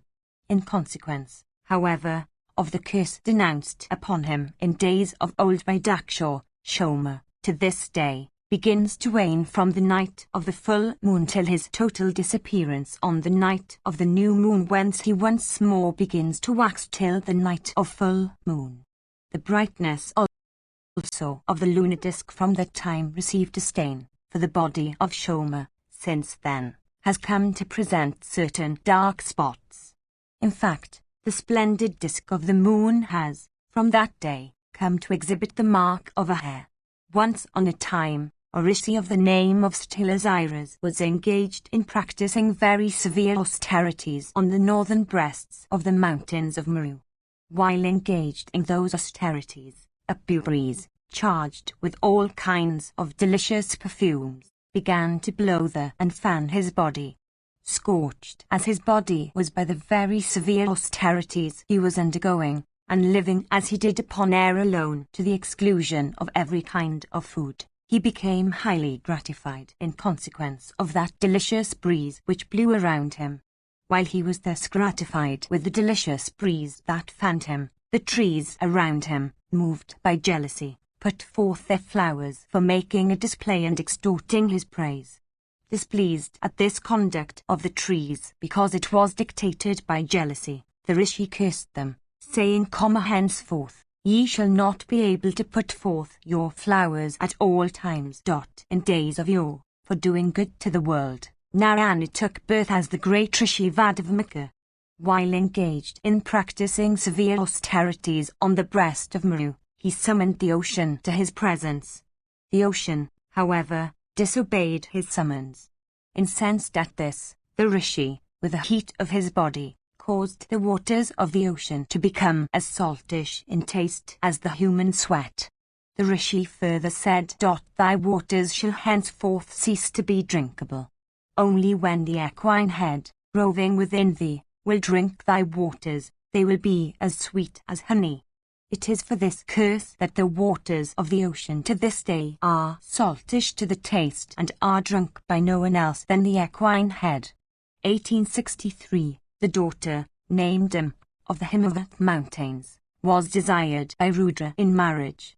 After Himavat had promised the hand of Amata Mahadeva, the great Rishi Bhrigu, approaching Himavat, addressed him, saying, Give this daughter of thine unto me in marriage.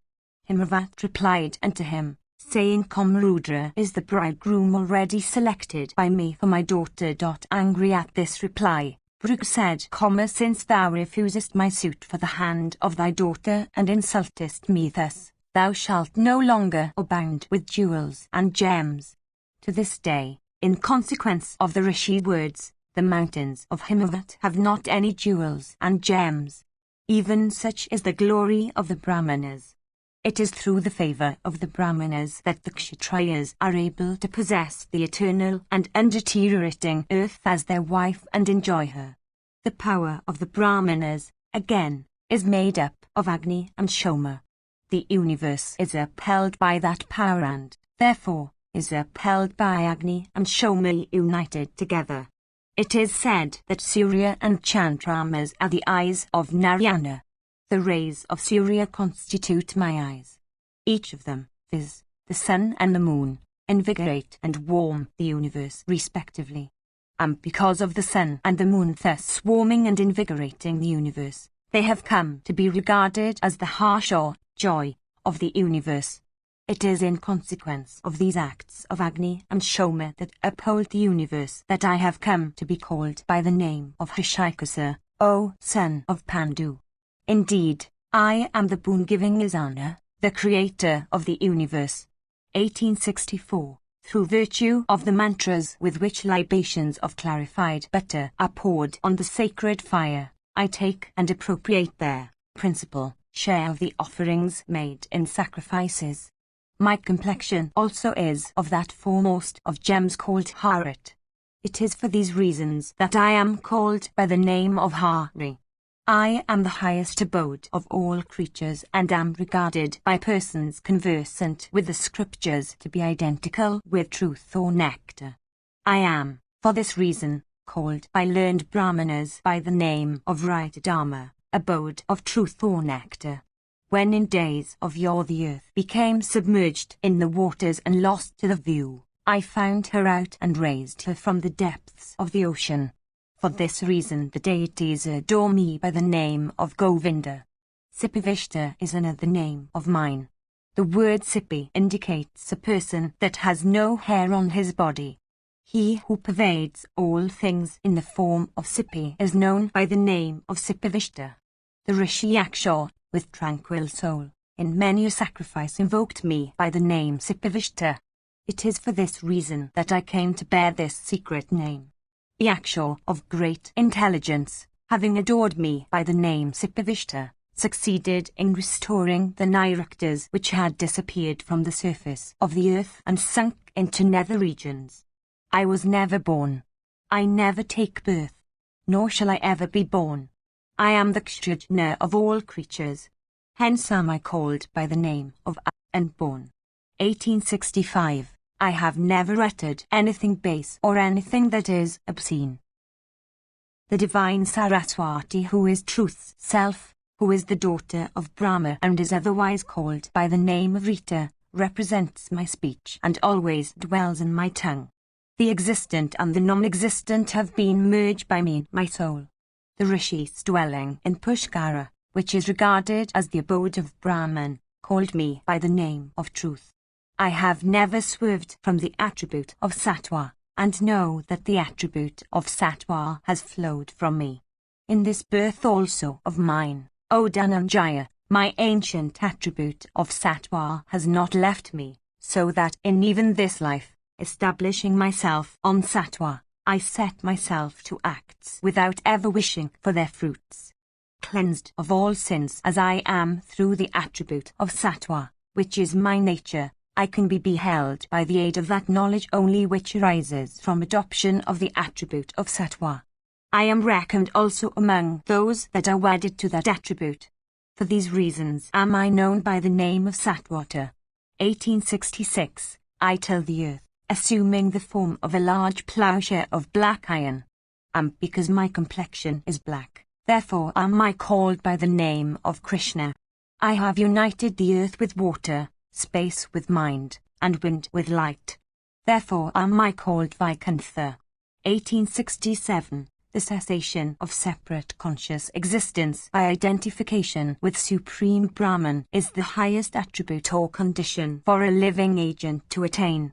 And since I have never swerved from that attribute or condition, I am, therefore, called by the name of Avakyuta. 1868. The earth and the firmament are known to extend in all directions. And because I uphold them both, therefore am I called by the name of Adhyaksha.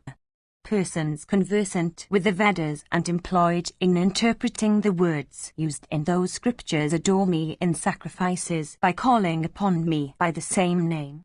In days of yore, the great rishis, while engaged in practicing severe austerities, said no one else in the universe than the puissant Narayana is capable of being called by the name of Adhyaksha.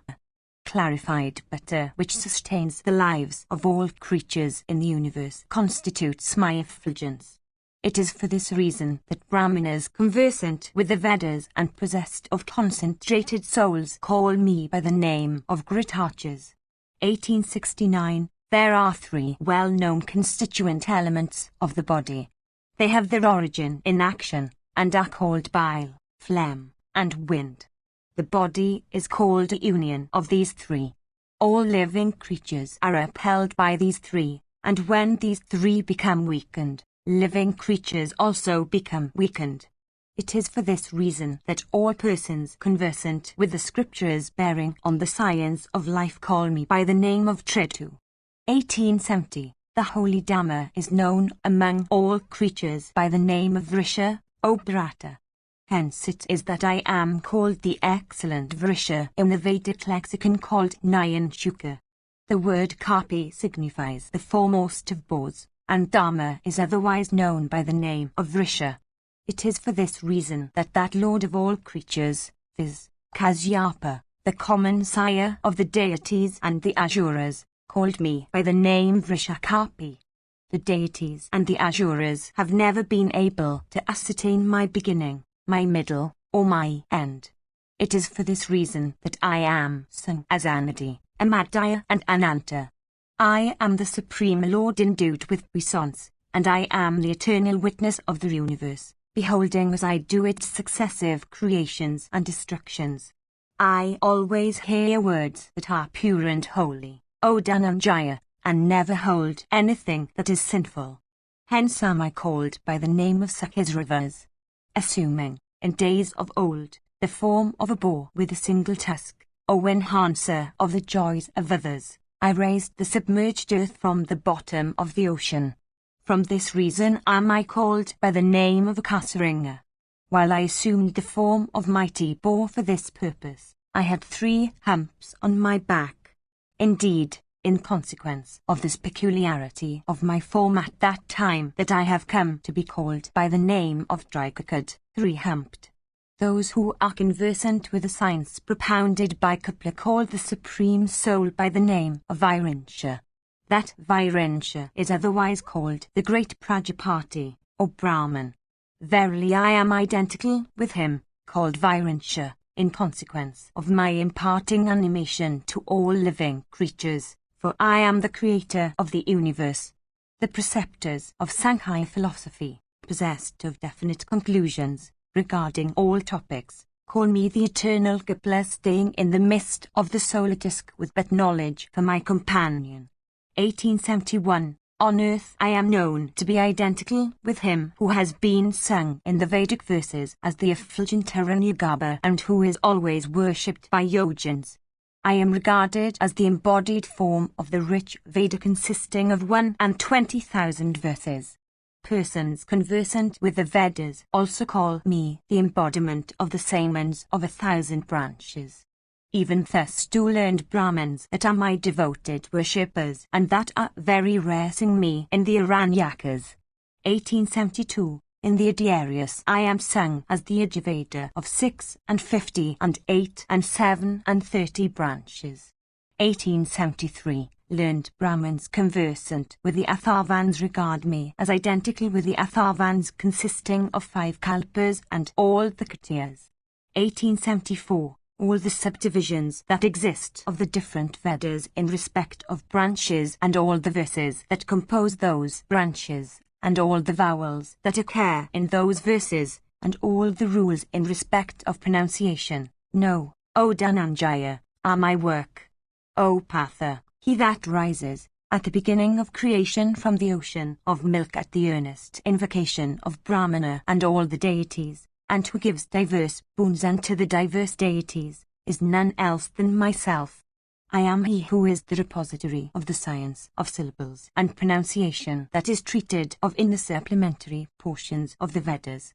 Following the path pointed out by Vamadeva, the high-souled Rishi Panchala, through my grace, obtained from that eternal being the rules in respect of the division of syllables and words, for reading the Vedas. Indeed, Galava, born in the Vabrivya race, having attained to high ascetic success and obtained a boon from Narayana, compiled the rules in respect of the division of syllables and words, for reading the Vedas.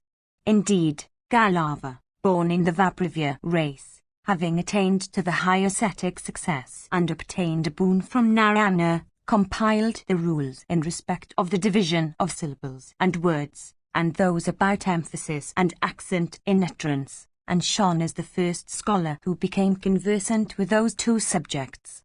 Kundraka and King Brahmadatta of great energy, 1875, repeatedly thinking of the sorrow that attends birth and death, attained to that prosperity which is acquired by persons devoted to yoga, in course of 7 births, in consequence of my favor.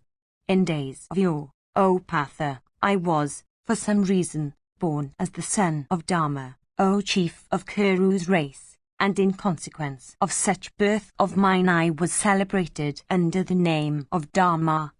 I took birth in 2 forms, viz., as Nara and Narayana. Riding on the vehicle that helps towards the performance of scriptural and other duties, I practiced, in those 2 forms, undying austerities on the breast of Gandhamadana. 1876, at that time the great sacrifice of Daksha took place. Daksha, however, in that sacrifice of his, refused to give a share unto Rudra, O Bharata, of the sacrificial offerings. Urged by the sage Dadichi, Rudra destroyed that sacrifice. He hurled a dart whose flames blazed up every moment.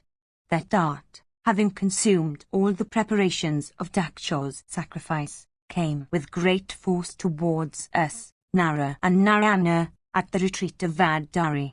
With great violence that dart then fell upon the chest of Narayana. Assailed by the energy of that dart, the hair on the head of Narayana became green. In fact, in consequence of this change in the hue of my hair, I came to be called by the name of Manjakisa. 1877, driven off by an exclamation of Hun which Narayana uttered, the dart, its energy being lost, returned to Sankara's hands.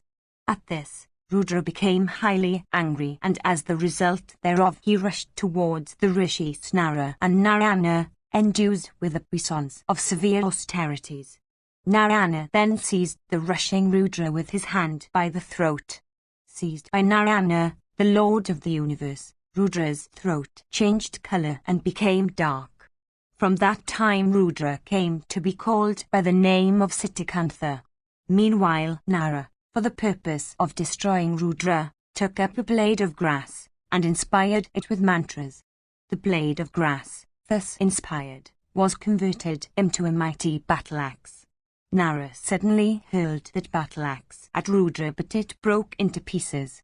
In consequence of that weapon thus breaking into pieces, I came to be called by the name of Kandaparosu. 1878. Arjuna said, in that battle capable of bringing about the destruction of the 3 worlds, who obtained the victory, O Janardana, do thou tell me this. The Blessed and Holy One said, when Rudra and Narayana became thus engaged in battle, all the universe became suddenly filled with anxiety.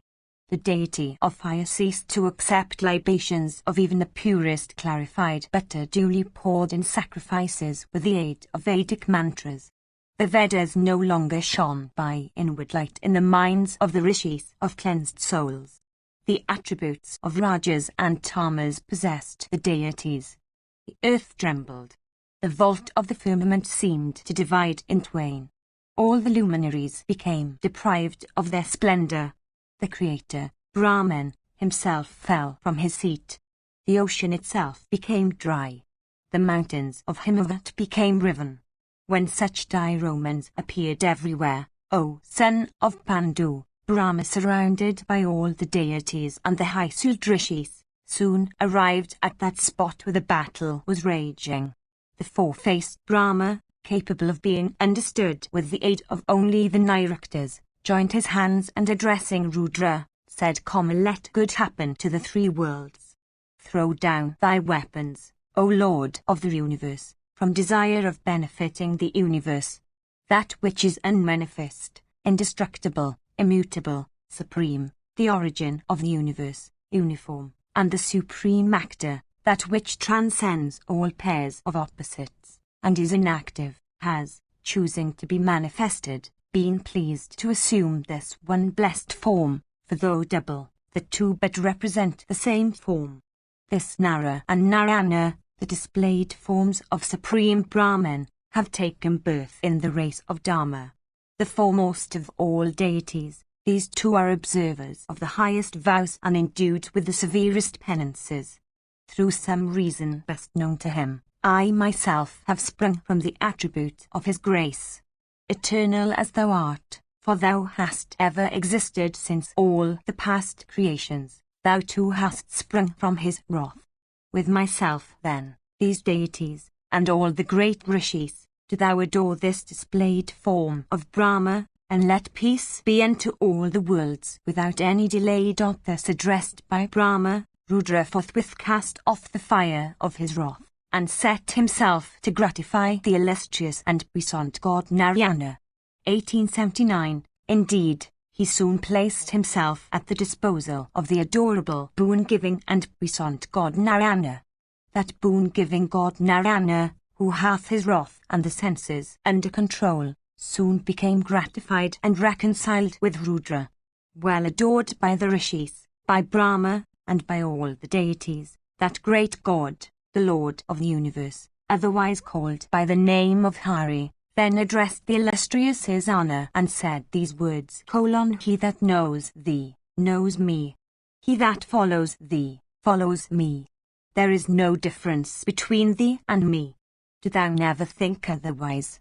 The mark made by thy lance on my chest will from this day assume the form of a beautiful whorl, and the mark of my hand on thy throat will also assume a beautiful shape, in consequence of which thou shalt, from this day, be called by the name of Srikantha. The Blessed and Holy One. 1880, continued. Having mutually caused such marks on each other's person, the two rishis Nara and Narayana thus made friends with Rudra, and dismissing the deities, once more set themselves to the practice of penances with a tranquil soul. I have thus told thee, O son of Pritha, how in that battle which took place in days of yore between Rudra and Narayana, the latter got the victory. I have also told thee the many secret names by which Narayana is called and what the significations are, O Bharata, of one of those names, which, as I have told thee, the rishis have bestowed upon the great god. In this way, O son of Kunti, assuming diverse forms do I rove at will through the earth, the region of Brahma himself, and that other high and eternal region of felicity called Goloka. Protected by me in a great battle, thou hast won a great victory. That being whom, at the time of all thy battles, thou beardest stalking in thy van, know, O son of Kunti, is no other than Rudra, that god of gods, otherwise called by the name of Kapardin. He is otherwise known by the name of Kala. 1881, and should be known as one that is sprung from my wrath. Those foes whom thou hast slain were all, in the first instance, slain by him. 1882, do thou bend thy head unto that god of gods, that lord of endues with immeasurable puissance. With concentrated soul, do thou bend thy head unto that illustrious Lord of the universe, that indestructible deity, otherwise called by the name of Hari. He is none else than that deity who, as I have repeatedly told thee, has sprung from my wrath. Thou hast, before this, heard, O Dhananjaya, of the puissance and energy that reside in him. Section Xlif. Sonaka said, O Soti, excellent is this narrative which thou hast recited. Verily, these ascetics, having heard it, have all been filled with wonder. It is said, O Soti, that a discourse that has Narayana for its topic is more fruitful of merit than sojourns unto all the sacred retreats and ablutions performed in all the sacred waters on the earth.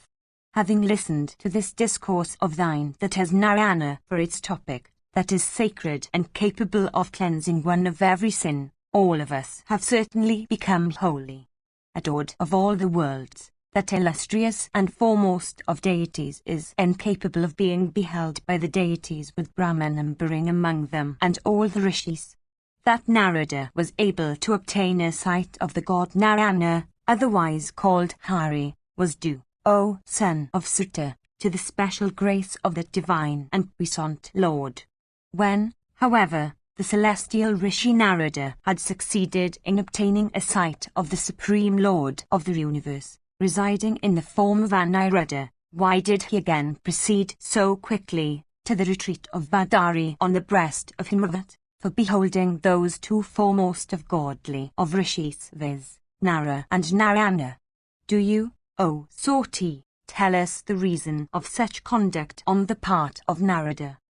Soti said, during the continuance of his snake sacrifice, Janamejaya, the royal son of Parikshit, availing himself of an interval in the sacrificial rites, and when all the learned Brahmanas were resting, O Sonaka, that king of kings, addressed the grandfather of his grandfather, viz., the island-born Krishna, otherwise called Vyasa, that ocean of Vedic law, that foremost of ascetics endued with puissance, and said these words.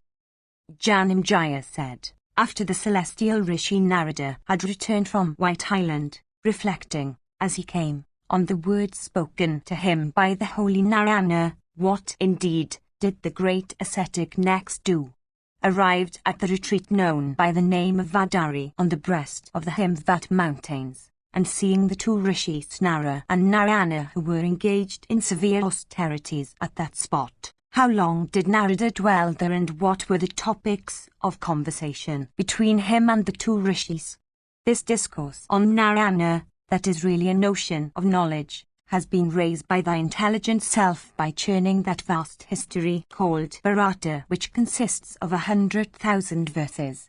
As butter is raised from curds, sandalwood from the mountains of Malaya, the Aranyakas from the Vedas, and nectar from all the medicinal herbs, after the same manner, O ocean of austerities, hath this discourse that is like nectar and that has Narayana for its object, been raised by thee, O Brahmana, from diverse histories and Puranas existing in the world. Narayana is the Supreme Lord. Illustrious and endued with great puissance, he is the soul of all creatures. Indeed, O foremost of regenerate ones, the energy of Narayana is irresistible. Into Narayana, at the end of the Kalpa, enter all the deities having Brahman for their foremost, all the rishis with the Gandharvas, and all things mobile and immobile. I think, therefore, that there is nothing holier on earth or in heaven, and nothing higher than Narayana. A sojourner to all the sacred retreats on earth, and ablutions performed in all the sacred waters, are not productive of as much merit as a discourse that has Narayana for its topic. Having listened from the beginning to this discourse on Hari, the Lord of the universe, that destroys all sins, we feel that we have been cleansed of all our sins and sanctified entirely. Nothing wonderful was accomplished by my ancestor Dhananjaya, who was the victor in the great battle on Kurukshetra, for it should be remembered that he had Vasudeva for his ally. I think that person could have nothing unattainable in the three worlds, who had for his ally Vishnu himself, that great Lord of the universe. Exceedingly fortunate and commendable were those ancestors of mine, since they had Janardana himself for looking after their temporal and spiritual prosperity. Adored of all the worlds, the holy Narayana is capable of being beheld with the aid of austerities alone. They, however, succeeded in beholding Narayana, adorned with a beautiful whorl on his chest. More fortunate than my ancestors was the celestial Rishi Narada, the son of Pramasti. Indeed, I think that Narada, who transcends all destruction, was endued with an energy that was not little. For repairing to White Island he had succeeded in beholding the person of Hari. Indeed, it is evident that the sight he had obtained of the Supreme Lord was due to only the grace of that being. Fortunate was Narada inasmuch as he had succeeded in beholding Narayana as existing in the form of Aniruddha. Having beheld Narayana in that form, why did Narada hasten once more to the retreat of Vadari for the purpose of beholding Nara and Narayana? What was the reason, O ascetic, of this step taken by Narada? How long also did Narada the son of Pramasti, after his return from White Island and arrival at Vadari and meeting with the two rishis Nara and Narayana, live there, and what conversations had he with them? What did those two highest and foremost of rishis say unto him? It behoveth thee to say all this unto me. Vaisampayana said, 1883, Salutations unto the holy Vyasa of immeasurable energy. Through his grace I shall recite this narrative having Narayana for its topic. Arrived at White Island, Narada beheld the immutable Hari. Leaving that spot he quickly proceeded, O king, to the mountains of Meru, bearing in his mind those weighty words that Paramatma, the Supreme Lord, had said unto him. Arrived at Meru he became filled with wonder at the thought, O king, of what he had achieved. And he said unto himself, How wonderful is it! The journey I have performed is a long one. Having proceeded to such a distance, I have come back safe and sound. From the mountains of Meru he then proceeded towards Gandhamadana. Traversing through the skies he quickly alighted upon that extensive retreat known by the name of Adari. There he beheld those ancient deities, viz., those two foremost of rishis, called Nara and Narayana, engaged in the practice of penances, observing high vows, and devoted to the worship of their own selves. Both of those adorable persons bore on their chests the beautiful wheels called Srivatsa, and both had matted locks on their heads. And in consequence of the effulgence with which they illumined the world, they seemed to transcend the very sun in energy. The palms of each bore the mark called the swan's foot. The soles of their feet bore the mark of the discus. Their chests were very broad, their arms reached down to their knees. Each of them had 4 mushkas. 1884. Each of them had 60 teeth and 4 arms. 1885. The voice of each was as deep as the roar of the clouds. Their faces were exceedingly handsome, their foreheads broad, their brows fair, their cheeks well formed, and their noses aquiline. The heads of those two deities were large and round, resembling open umbrellas. Possessed of these marks, they were certainly very superior persons in appearance. Beholding them, Narada became filled with joy. He saluted them with reverence and was saluted by them in return. They received the celestial rishi, saying welcome, and made the ordinary inquiries.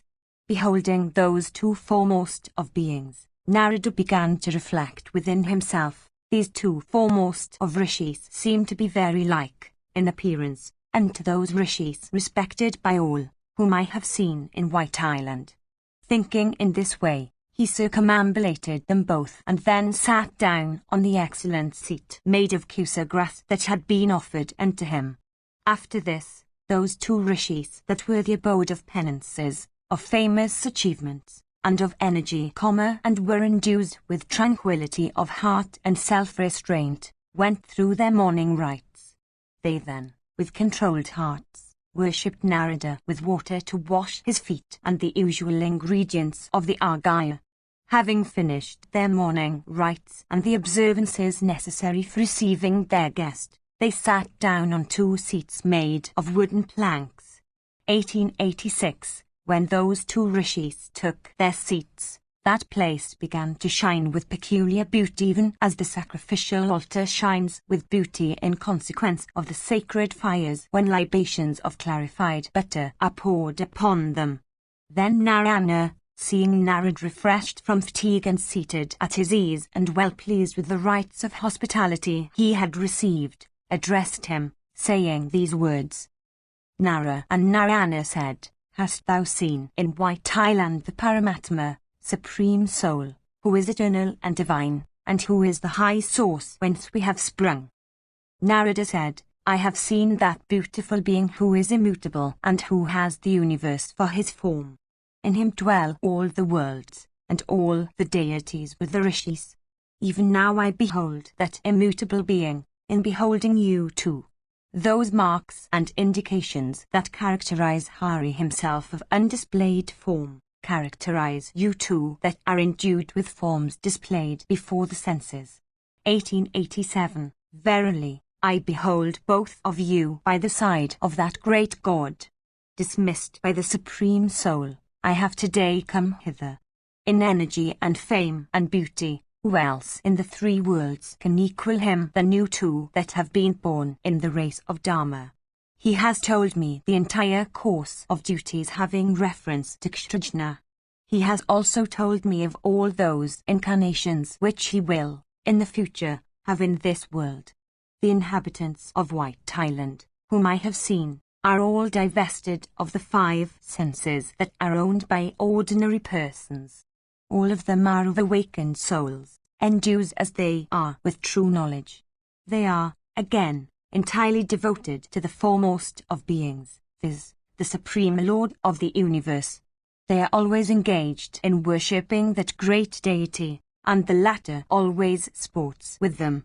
The Holy and Supreme Soul is always fond of those that are devoted to him.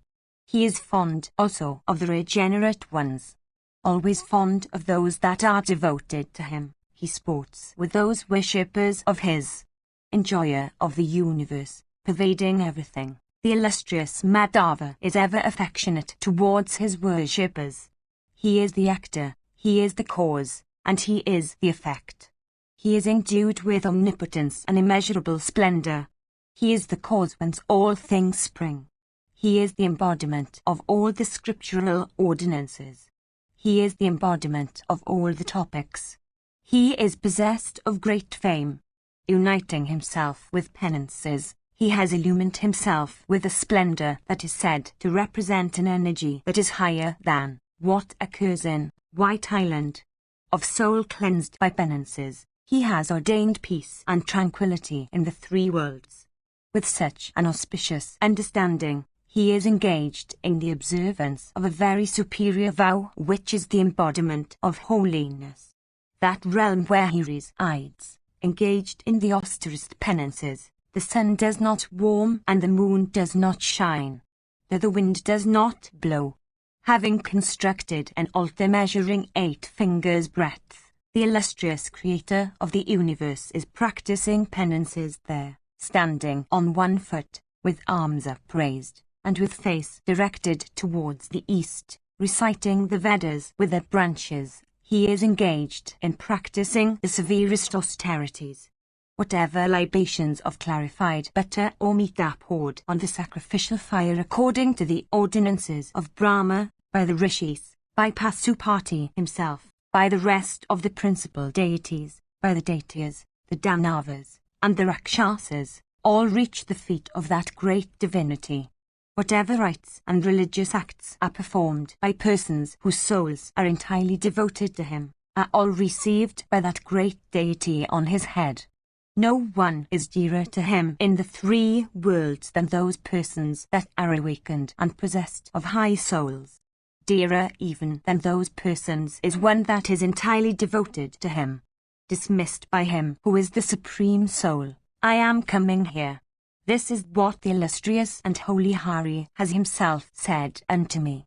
I shall henceforth reside with you too, devoted to Narayana in the form of Aniruddha. Section CCCXLV. Nara and Narayana said, deserving art thou of the highest praise, and highly favoured hast thou been, since thou hast beheld the puissant Narayana himself, in the form of Aniruddha. None else, not even Brahma himself who was sprung from the primal lotus, has been able to behold him. That foremost of Purushas, endued with puissance and holiness, is of unmanifest origin and incapable of being seen. These words that we say unto thee are very true, O Narada. There exists no one in the universe that is dearer to him than one that adores him with devotion.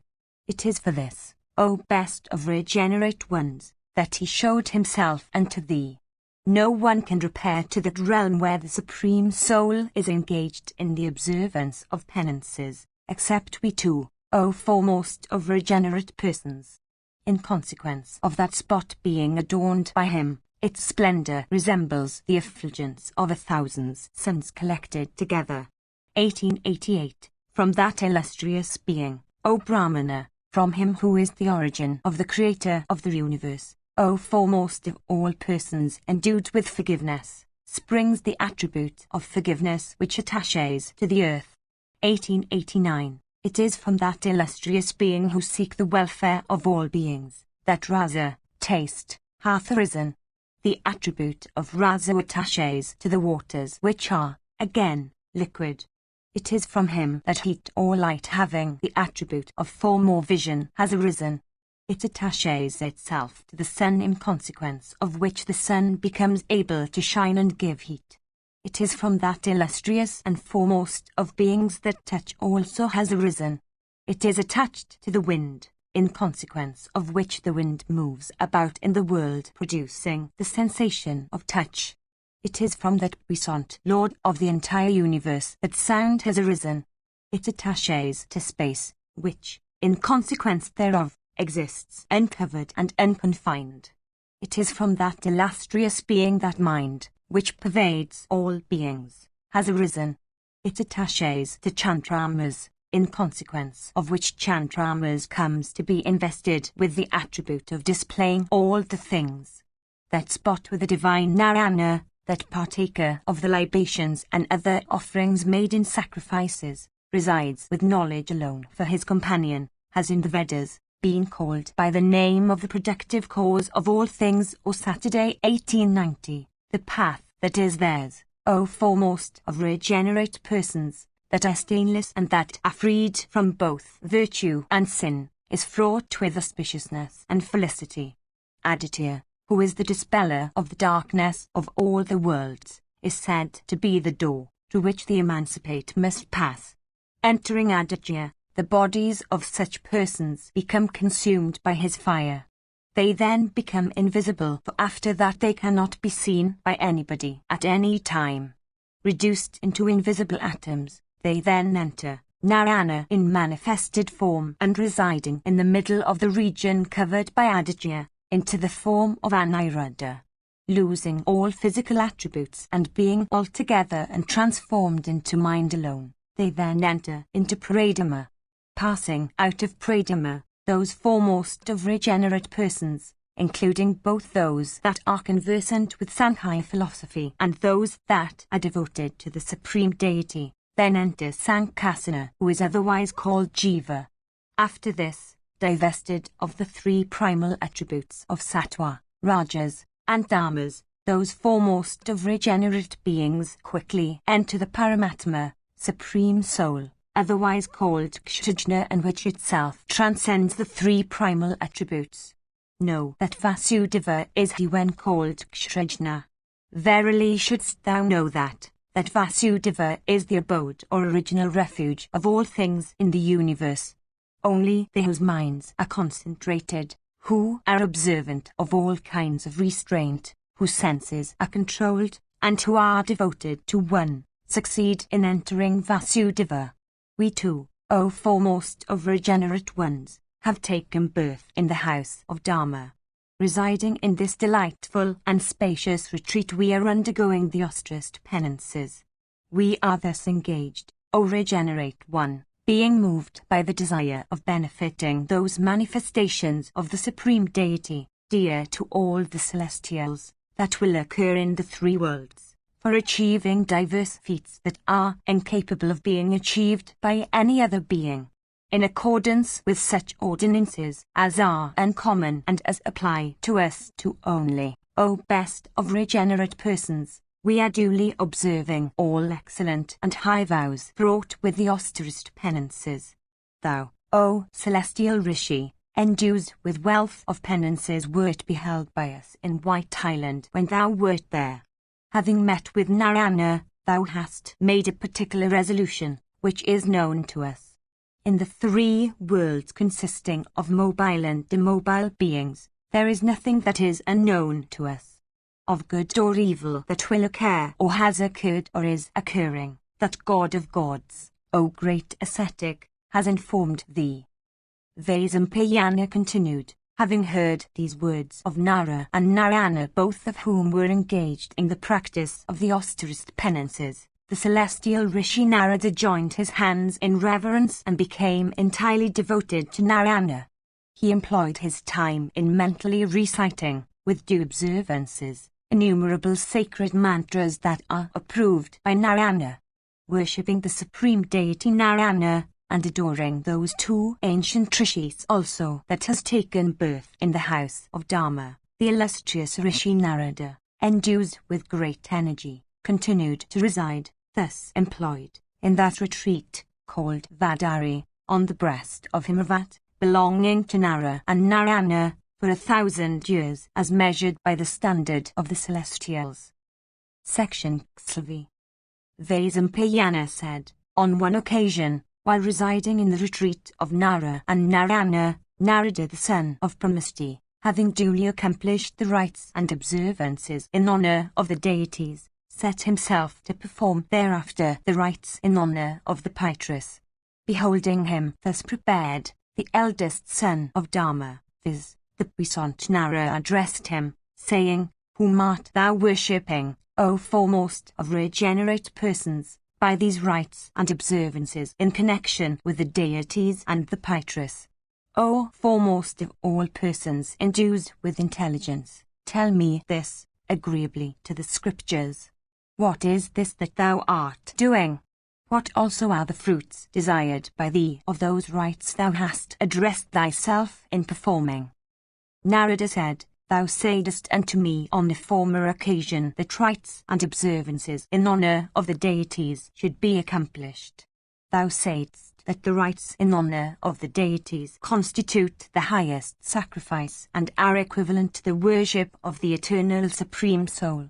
Instructed by that teaching, I always sacrifice in honor of the eternal and immutable Vishnu, through these rites that I perform in worshipping the deities. It is from that supreme deity that Brahma, the grandsire of all the worlds, shook his rise in days of yore. That Brahma, otherwise called Pramshthi, filled with cheerfulness, caused my sire, Daksha, to start into being. I was the son of Brahma, created before all others, by a fiat of his will, although I had to take birth afterwards as the son of Daksha through a curse of that Rishi. O righteous and illustrious one, I am performing these rites in honor of the Pitris for the sake of Narayana, and agreeable to those ordinances that have been laid down by himself. The illustrious Narayana is the father, mother, and grandfather of all creatures. In all sacrifices performed in honor of the Pitris, it is that Lord of the universe who is adored and worshipped. On one occasion, the deities, who were sires, taught their children the Srutis. Having lost their knowledge of the Srutis, the sires had to acquire it again from those sons unto whom they had communicated it. In consequence of this incident, the sons, who had thus to communicate the mantras unto their sires, acquired the status of sires, and the sire, for having obtained the mantras from their sons, acquired the status of sons. 1891. Without doubt, what the deities did on that occasion is well known to you too. Sons and sires, on that occasion, had thus to worship each other. Having first spread some blades of kusa grass, the deities and the Pitris, who were their children, placed 3 pindars thereon and in this way worshipped each other. I wish to know, however, the reason why the Pitris in days of yore acquired the name of pindars. Nara and Narayana said, the earth, in days of yore, with her belt of seas, disappeared from the view. Govinda, assuming the form of a gigantic boar, raised her up, with his mighty tusk. Having replaced the earth in her former position, that foremost of Purushas, his body smeared with water and mud, set himself to do what was necessary for the world and its denizens. When the sun reached the meridian, and the hour, therefore, came for saying the morning prayers, the puissant Lord, suddenly shaking off 3 balls of mud from his tusk, placed them upon the earth, O Narada, having previously spread thereon certain blades of grass. The puissant Vishnu dedicated those balls of mud unto his own self, according to the rites laid down in the eternal ordinance. Regarding the 3 balls of mud that the puissant Lord had shaken off from his tusks as pindars, he then, with sesame seeds of oily kernel that arose from the heat of his own body, himself performed the rite of dedication, sitting with face turned towards the east. That foremost of deities then, impelled by the desire of establishing rules of conduct for the denizens of the 3 worlds, said these words. Vrishakapi said, I am the creator of the worlds. I am resolved to create those that are to be called Pitras.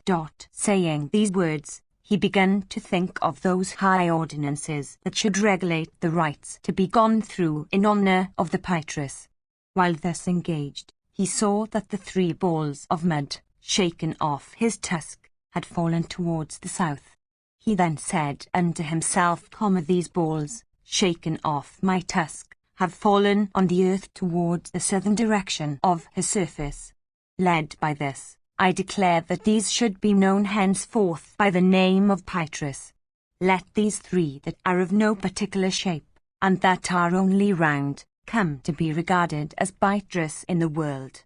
Even thus do I create the eternal Pitras. I am the father, the grandfather, and the great-grandfather, and I should be regarded as residing in these 3 pindas. There is no one that is superior to me, who is the whom I myself may worship or adore with rites. Who, again, is my sire in the universe? I myself am my grandfather. I am, indeed, the grandsire and the sire. I am the one cause of all the universe. Having said these words, that god of gods, Vrishakapi by name, offered those pindas, O learned Brahmana, on the breast of the Varaha mountains, with elaborate rites. By those rites he worshipped his own self, and having finished the worship, disappeared therein then. Hence have the Pitras come to be called by the name of Pinda. Even this is the foundation of the designation. Agreeably to the words uttered by Vrishakapi on that occasion, the Pitras receive the worship offered by all. They who perform sacrifices in honor of and adore the Pitras, the deities, the preceptor or other reverend senior guests arrived at the house, superior Brahmanas, the goddess Earth, and their mothers, in thought, word, and deed, are said to adore and sacrifice unto Vishnu himself. Pervading the bodies of all existent creatures, the illustrious Lord is the soul of all things. Unmoved by happiness or misery, his attitude towards all is equal. Endued with greatness, and of great soul, Narayana has been said to be the soul of all things in the universe. Section Xvi. Vaisampayana said, having heard these words of Nara and Narayana, the Rishi Narada became filled with devotion towards the Supreme Being. Indeed, with his whole soul he devoted himself to Narayana. Having resided for a full 1,000 years in the retreat of Nara and Narayana, having beheld the immutable Hari, and heard the excellent discourse having Narayana for its topic, the celestial Rishi repaired to his own retreat on the breast of Himavat. Those foremost of ascetics, viz., Nara and Narayana, however, continued to reside in their delightful retreat of Vadari, engaged in the practice of the severest austerities. Thou art born in the race of the Pandavas. Thou art of immeasurable energy. O perpetuator of the race of the Pandavas, having listened to this discourse on Narayana from the beginning, thou hast certainly been cleansed of all thy sins and thy soul has been sanctified. His is neither this world nor the world hereafter, O best of kings, who hates instead of loving and reverencing the immutable Hari. The ancestors of that person who hates Narayana, who is the foremost of deities, and is otherwise called Hari, sink into hell for eternity. O tiger among men, Vishnu is the soul of all beings. How, then, can Vishnu be hated? For in hating him one would hate one's own self. He who is our preceptor, viz., the Rishi Vyasa, the son of Gandavati, has himself recited this discourse unto us on the glory of Narayana, that glory which is the highest and which is immutable. I heard it from him and have recited it to thee exactly as I heard it, O sinless one.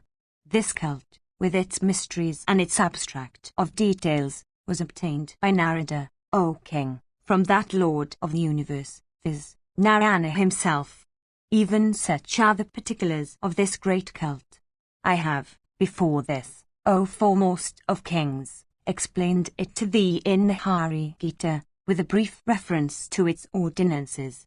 1892. Know that the island-born Krishna, otherwise called Vyasa, is Narayana on earth. Who else than he, O tiger among kings, could compile such a treatise as the Mahabharata? Who else than that puissant rishi could discourse upon the diverse kinds of duties and cults for the observance and adoption of men? Thou hast resolved upon performing a great sacrifice. Let that sacrifice of thine proceed as determined by thee. Having listened to the diverse kinds of duties and cults, let thy horse sacrifice go on. Soti continued, that best of kings, having heard this great discourse, began all those rites that are laid down in the ordinance, for the completion of his great sacrifice. Questioned by thee, O Saunaka, I have duly recited to thee and all these rishis that are denizens of the Naimisha forest, that great discourse having Narayana for its topic. Formerly Narada had recited it to my preceptor in the hearing of many rishis and the sons of Bandhu and in the presence of Krishna and Bhishma also. 1893. The supreme deity Narayana is the lord of all the foremost of rishis, and of the three worlds. He is the upholder of earth herself of vast proportions. He is the receptacle of the Srutis and of the attribute of humility. He is the great receptacle of all those ordinances that should be practiced for attaining to tranquility of heart, as also of all those that go by the name of Yama. He is always accompanied by the foremost of regenerate persons. Let that great deity be thy refuge. Hari ever does what is agreeable and beneficial to the denizens of heaven. He is always the slayer of such asuras as become troublesome to the three worlds. He is the receptacle of penances. He is possessed of great fame. He is the slayer of the deities known by the name of Madhu and Ketaba. He is the ordainer of the ends that are attained by persons acquainted with and observant of scriptural and other duties. He dispels the fears of all persons. He takes the foremost of those offerings that are dedicated in sacrifices. He is thy refuge and protection. He is endued with attributes. He is freed from attributes. He is endued with a quadruple form. He shares the merits arising from the dedication of tanks and the observance of similar religious rites. Unvanquished and possessed of great might, it is he that always ordains the end approachable by the soul alone, of rishis, of righteous deeds. He is the witness of the worlds. He is unborn. He is the one ancient Purusha, endued with the complexion of the sun. He is the Supreme Lord, and he is the refuge of all. Do all of you bow your heads unto him, since he who sprang from the waters, viz., Narayana himself, bends his head unto him. 1894. He is the origin of the universe. He is that being who is called Amrita. He is Minute. He is the refuge upon whom all things depend.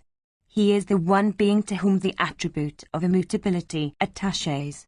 The Sankhya's and Yogins, of restrained souls, hold him who is eternal in their understandings.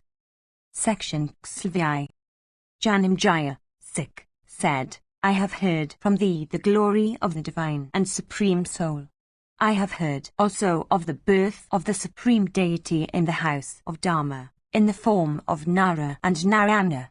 I have also heard from thee the origin of the Pinda from the mighty Baraha, which form the supreme deity had assumed for raising by the submerged earth. I have heard from thee about those deities and rishis that were ordained for the religion of Pravritti and of those that were ordained for the religion of Nivritti. Thou hast also, O regenerate one, discoursed to us on other topics. Thou hast said also unto us of that vast form, with the equine head, of Vishnu, that partaker of the libations and other offerings made in sacrifices, the form, viz., that appeared in the great ocean on the northeast. That form was beheld by the illustrious Brahman, otherwise known by the name of Paramshakti. What, however, were the exact features, and what the energy, the like of which among all great objects, had never appeared before, of that form which Hari, the upholder of the universe, displayed on that occasion.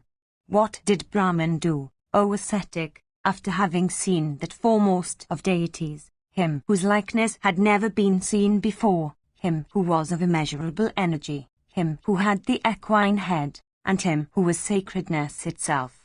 O regenerate one, this doubt hath arisen in our mind about this ancient subject of knowledge. O thou of foremost intelligence, for what reason did the Supreme Deity assume that form and display himself in it unto Brahman? Thou hast certainly sanctified us by discoursing unto us on these diverse sacred subjects. 1895. Soti said, I shall recite to thee that ancient history, which is perfectly consistent with the Vedas, and which the illustrious Vaisampayana recited unto the son of Parikshit on the occasion of the great snake sacrifice. Having heard the account of the mighty form of Vishnu, equipped with a horse head, the royal son of Parikshit too had entertained the same doubt and put the same questions to Vaisampayana. Janamejaya said, Tell me, O best of men, for what reason did Hari appear in that mighty form equipped with a horse head, and which Brahma, the creator, beheld on the shores of the great northern ocean on the occasion referred to by yourself?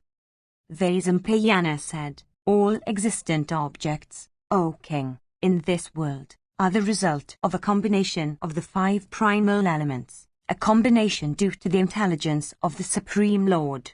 The puissant Narayana, endued with infinity, is the Supreme Lord and Creator of the universe. He is the inner soul of all things, and the giver of boons. Divested of attributes, he is again possessed of them. Listen now, O best of kings, to me as I narrate to thee how the destruction is brought about of all things. At first, the element of earth becomes merged in water, and nothing then is seen save one vast expanse of water on all sides. Water then merges into heat, and heat into wind. Wind then merges into space, which in its turn merges into mind. Mind merges into the manifest, otherwise called consciousness or ego. The manifest merges into the unmanifest, or prakriti.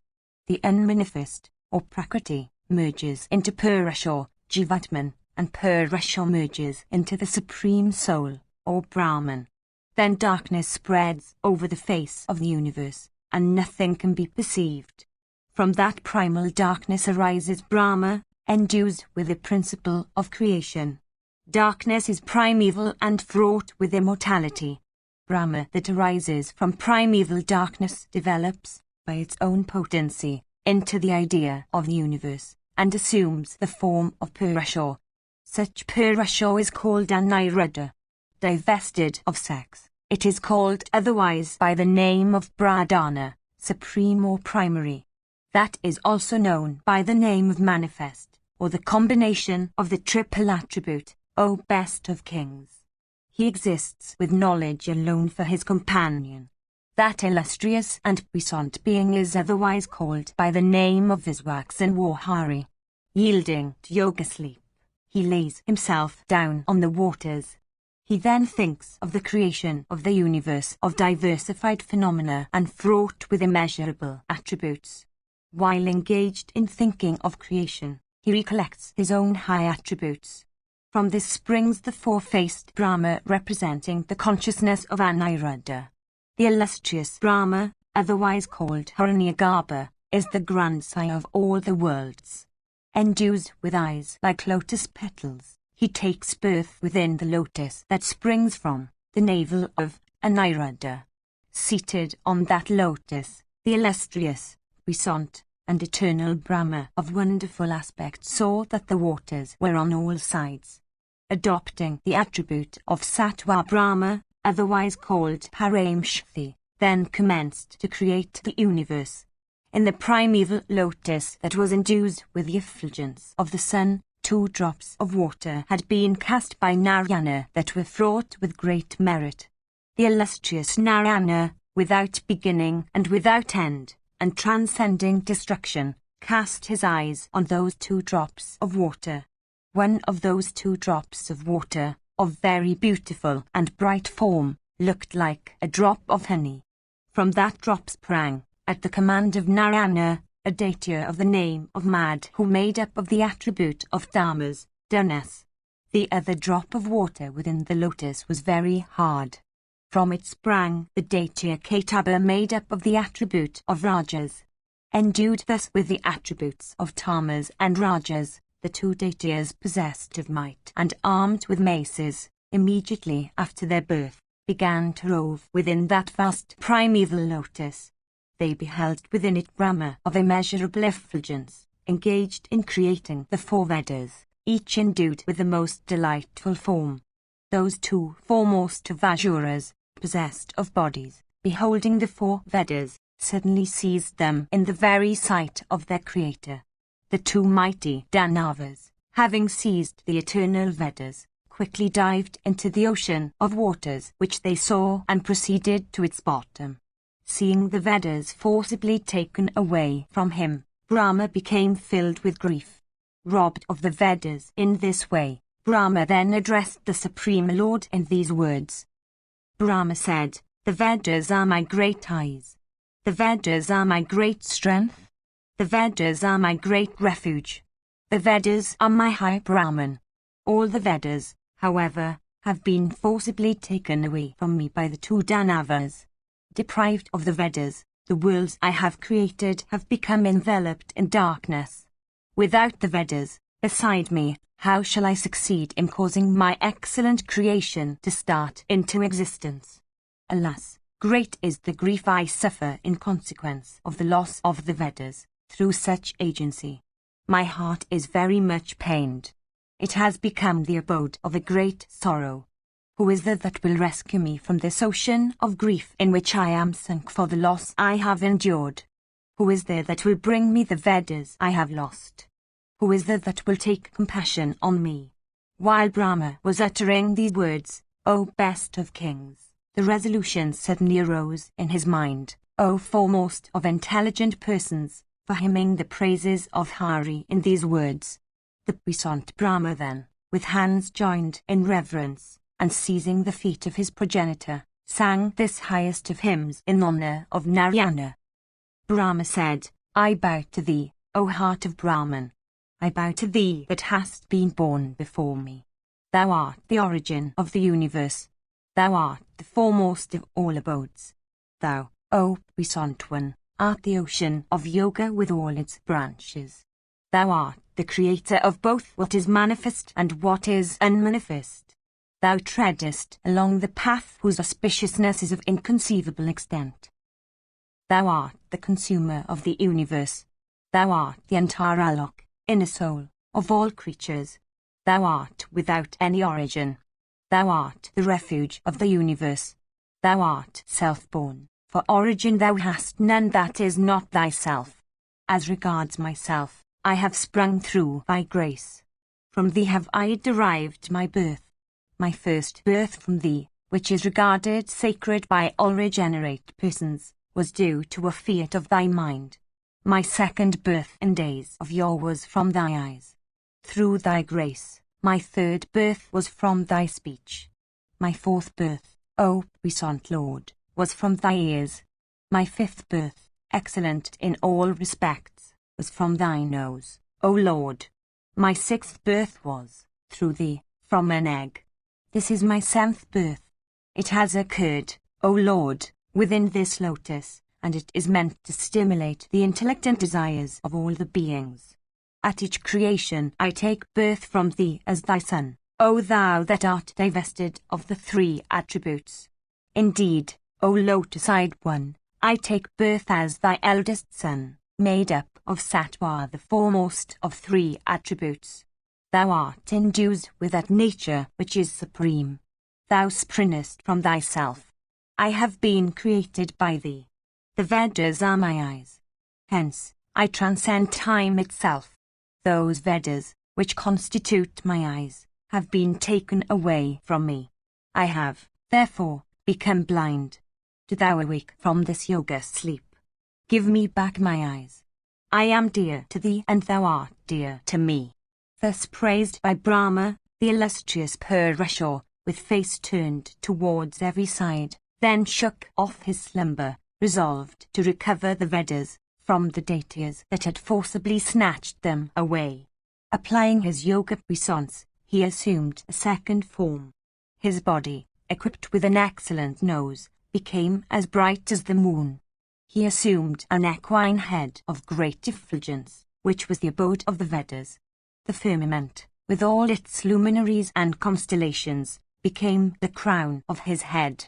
His locks of hair were long and flowing, and had the splendor of the rays of the Sunday. The regions above and below became his 2 ears. The earth became his forehead. The 2 rivers Ganga and Saraswati became his 2 hips. The 2 oceans became his 2 eyebrows. The sun and the moon became his 2 eyes. The twilight became his nose. The syllable Om became his memory and intelligence. The lightning became his tongue. The soma-drinking Bitrus became, it is said, his teeth. The 2 regions of felicity, viz., Goloka and Brahmaloka, became his upper and lower lips. The terrible night that succeeds universal destruction, and that transcends the 3 attributes, became his neck. Having assumed this form endued with the equine head and having diverse things for its diverse limbs, the Lord of the universe disappeared then and there, and proceeded to the nether regions. Having reached those regions, he set himself to high yoga. Adopting a voice regulated by the rules of the science called Siksha, he began to utter loudly Vedic mantras. His pronunciation was distinct and reverberated through the air, and was sweet in every respect. The sound of his voice filled the nether region from end to end. Endued with the properties of all the elements, it was productive of great benefits. The 2 Asuras, making an appointment with the Vedas in respect of the time when they would come back to take them up again, threw them down in the nether region, and ran towards the spot whence those sounds appeared to come. Meanwhile, O King, the Supreme Lord with the equine head, otherwise called Hari, who was himself in the nether region, took up all the Vedas. Returning to where Brahma was staying, he gave the Vedas unto him. Having restored the Vedas unto Brahma, the Supreme Lord once more returned to his own nature. The Supreme Lord also established his form with the equine head in the northeastern region of the great ocean. Having, in this way, established him who was the abode of the Vedas, he once more became the equine-headed form that he was. 1896. The 2 Danavas, Madhu and Ketaba, not finding the person from whom those sounds proceeded, quickly came back to that spot. They cast their eyes around but beheld that the spot on which they had thrown the Vedas was empty. Those 2 foremost of mighty beings, adopting great speed of motion, rose from the nether region. Returning to where the primeval lotus was that had given them birth, they saw the puissant being, the original creator, staying in the form of an Irada of fair complexion and endued with a splendor resembling that of the moon. Of immeasurable prowess, he was under the influence of yoga sleep, his body stretched on the waters and occupying a space as vast as itself. Possessed of great effulgence and endued with the attribute of stainless sattva, the body of the Supreme Lord lay on the excellent hood of a snake that seemed to emit flames of fire for the resplendence attaching to it. Beholding the Lord thus lying, the 2 foremost of Danavas roared out a loud laugh. Endued with the attributes of Rajas and Tamas, they said, "This is that being of white complexion. He is now lying asleep. Without doubt, this one has brought the Vedas away from the nether region. Whose is he? Whose is he? Who is he? Why is he thus asleep on the hood of a snake?" Uttering these words, the 2 Danavas awakened Hari from his yoga slumber. The foremost of beings, viz., Narayana, thus awakened, understood that the 2 Danavas intended to have an encounter with him in battle. Beholding the 2 foremost of Asuras prepared to do battle with him, he also set his mind to gratify that desire of theirs. Thereupon an encounter took place between those two on one side and Narayana on the other. The Asuras Madhu and Ketaba were embodiments of the attributes of Rajas and Dharmas. Narayana slew them both for gratifying Brahma. He thence came to be called by the name of Madhusudana, slayer of Madhu. Having compassed the destruction of the two Asuras and restored the Vedas to Brahma, the Supreme Being dispelled the grief of Brahma. Aided then by Hari and assisted by the Vedas, Brahma created all the worlds with their mobile and immobile creatures. After this, Hari, granting unto the grandsire intelligence of the foremost order relating to the creation, disappeared there and then forgoing to the place he had come from. It was thus that Narayana, having assumed the form equipped with a horse head, slew the two Danavas Madhu and Ketaba, and disappeared from the sight of Brahma. Once more, however, he assumed the same form for the sake of causing the religion of Pravriti to flow in the universe. Thus did the blessed Hari assume in days of old that grand form having the equine head. This, of all his forms, endued with puissance, is celebrated as the most ancient. That person who frequently listens or mentally recites this history of the assumption by Narayana of the form equipped with the equine head, will never forget his Vedic Kora the law. Having adored with the austerest penances the illustrious deity with the equine head, the Rishi Panchala, otherwise known as Galava, acquired the science of grammar by proceeding along the path pointed out by the deity, Rudra. 1897. I have thus recited to thee, O King, the old story of high Cyrus, consistent with the Vedas about which thou hadst asked me. Whatever forms the Supreme Deity desires to assume with a view to ordaining the various affairs of the universe, he assumes those forms immediately within himself by exercise of his own inherent powers. The Supreme Deity, endued with every prosperity, is the receptacle of the Vedas. He is the receptacle of penances also. The puissant Hari is Yoga. He is the embodiment of the Sankhya philosophy. He is that Parabrahman of which we hear. Truth has Narayana for its refuge. Rita has Narayana for its soul. The religion of Nivritti, in which there is no return, has Narayana for its high abode. The other religion, which has Pravritti for its basis, has equally Narayana for its soul. The foremost of all the attributes that belong to the element of earth is scent. Scent has Narayana for its soul. The attributes of water, O King, were called the tastes of the various kinds. These tastes have Narayana for their soul. The foremost attribute of light is form. Form also has Narayana for its soul. Touch, which is the attribute of wind, is also said to have Narayana for its soul. Sound, which is an attribute of space, has like the others, Narayana for its soul. Mind also, which is the attribute of the unmanifest, Prakriti, has Narayana for its soul. Time, which is computed by the motion of the celestial luminaries, has similarly Narayana for its soul. The presiding deities of fame, of beauty, and of prosperity have the same Supreme Deity for their soul.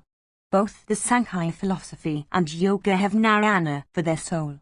The Supreme Being is the cause of all this, as Purusha. He is, again, the cause of everything, as Pradhana, or Prakriti. He is Swabhava, the basis on which all things rest. He is the Da or agent, and is the cause of that variety that is witnessed in the universe.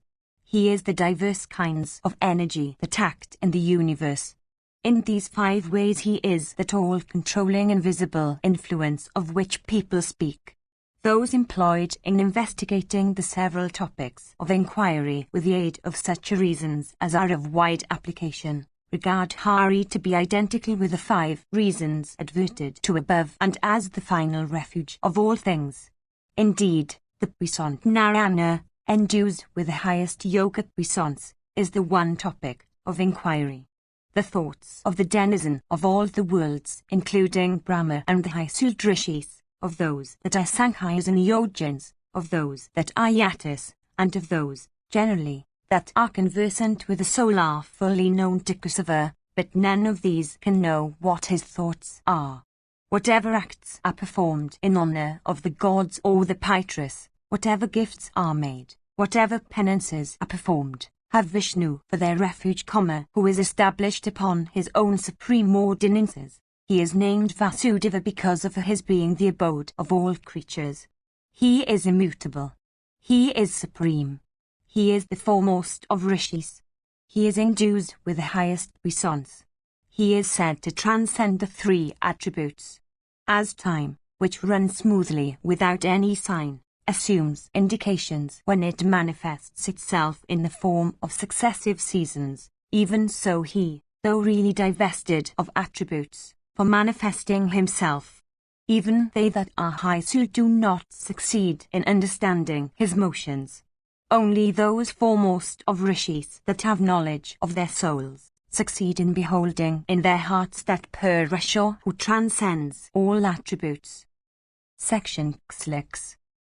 Janamjaya said, the illustrious Hari becomes gracious unto them that are devoted to him with their whole souls.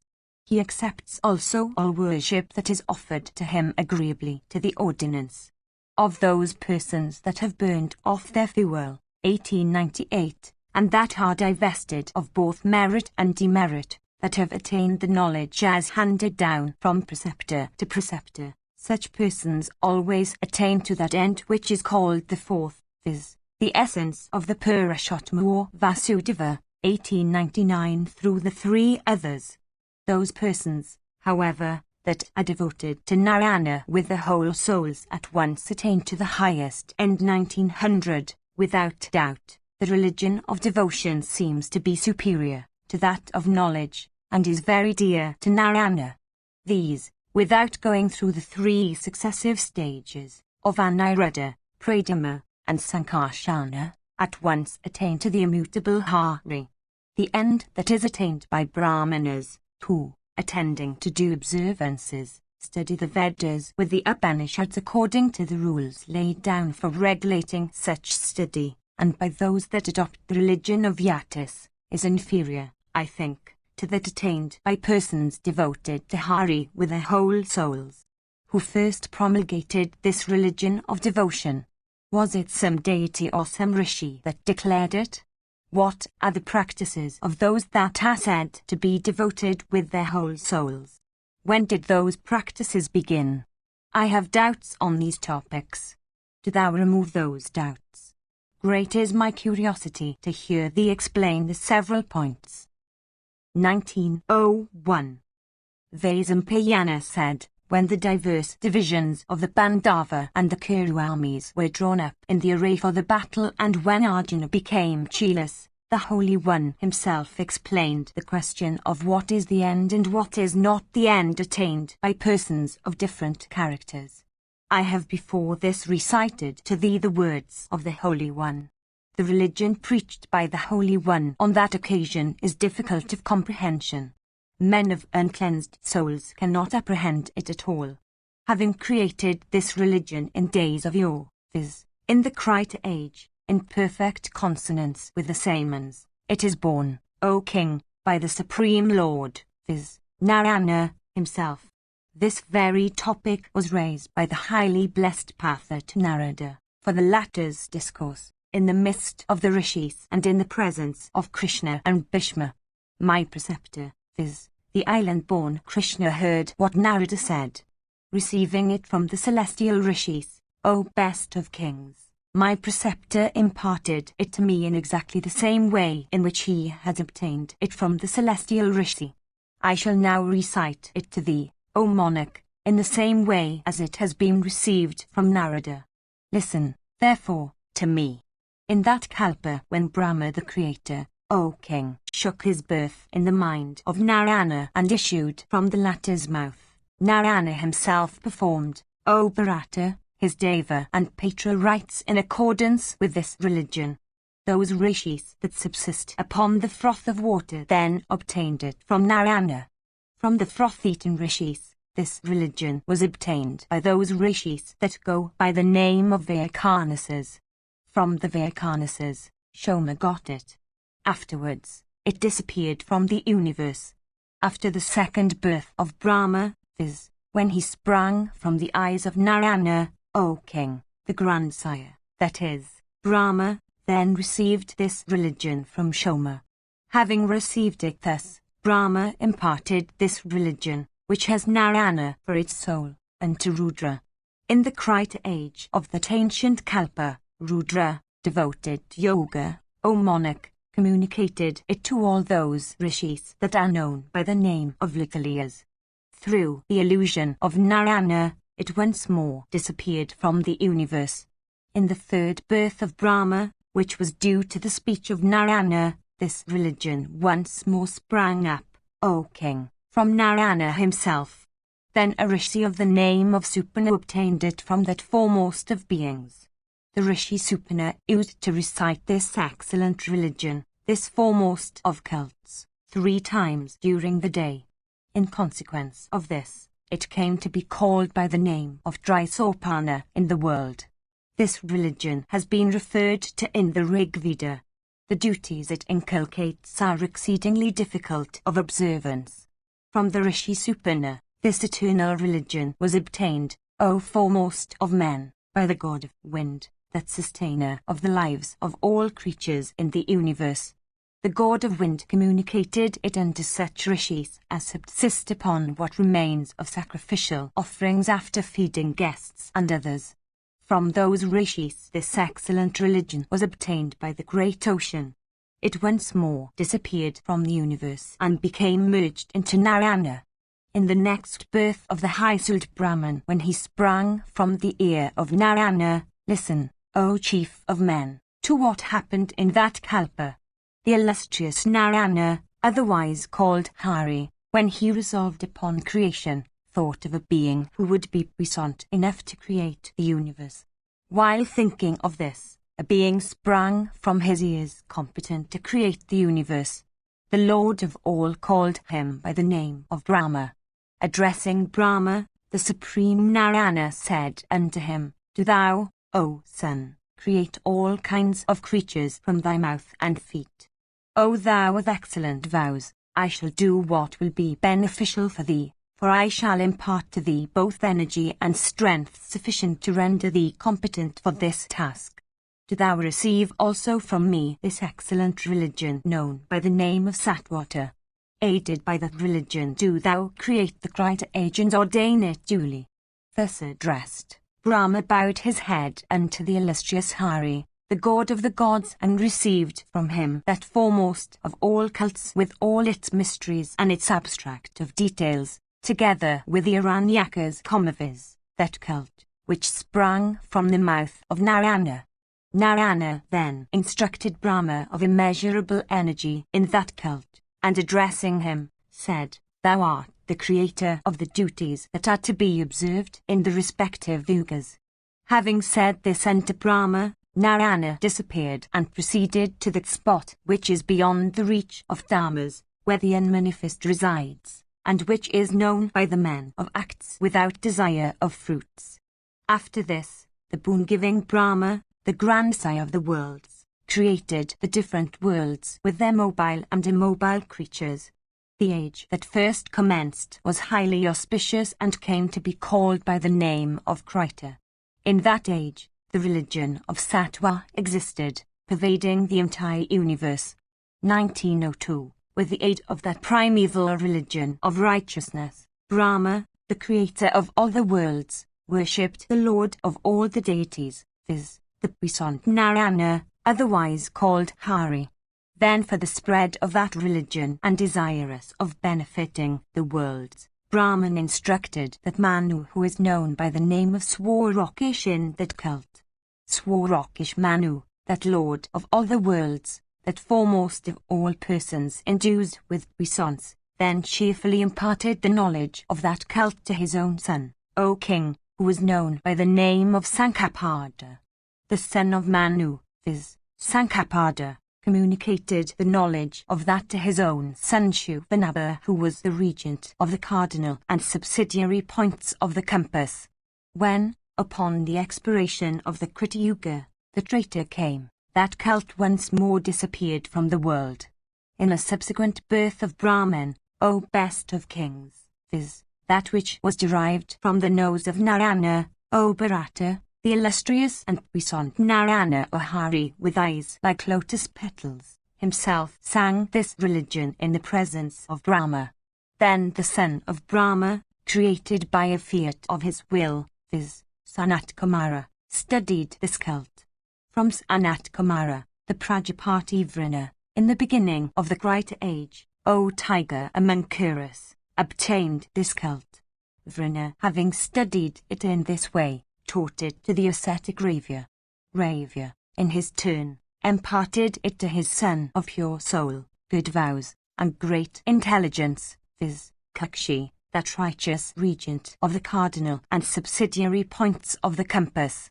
After this, that cult, born of the mouth of Narayana, once more disappeared from the world.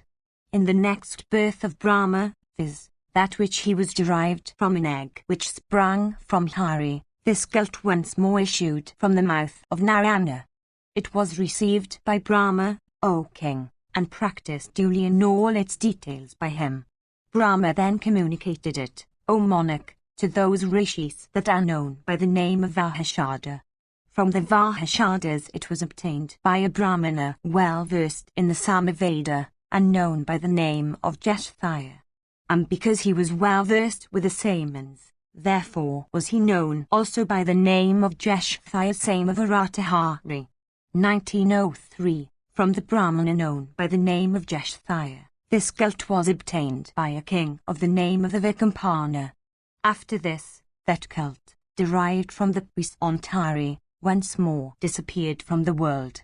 During the 7th birth of Brahma, due to the lotus, O king, that sprang from the navel of Narayana, this cult was once more declared by Narayana himself, and to the grandsire of pure soul, the creator of all the worlds, in the beginning of this kalpa.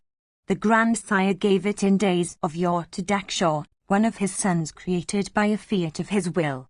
Daksha, in his turn, imparted it to the eldest of all the sons of his daughters, O monarch, viz., Aditya, who is senior in age to Savitri. From Aditya, Vivaswat obtained it.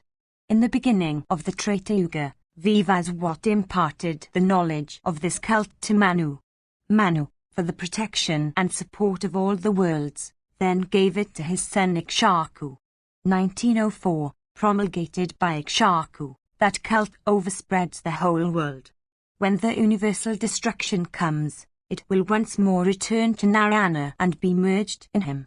The religion which is followed and practiced by the Yatis has, O best of kings, been narrated to thee before this in the Hari Gita, with all its ordinances in brief. The celestial Rishi Narada got it from that Lord of Universe, viz., Narayana himself, O king, with all its mysteries and abstract of details. Thus, O monarch, this foremost of cults is primeval and eternal, incapable of being comprehended with ease and exceedingly difficult of being practiced. It is always upheld by persons wedded to the attribute of sattva.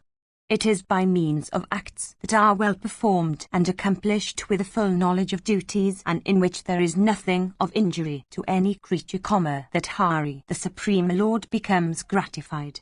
Some persons adore Narayana as possessed of only one form, viz., that of Aniruddha.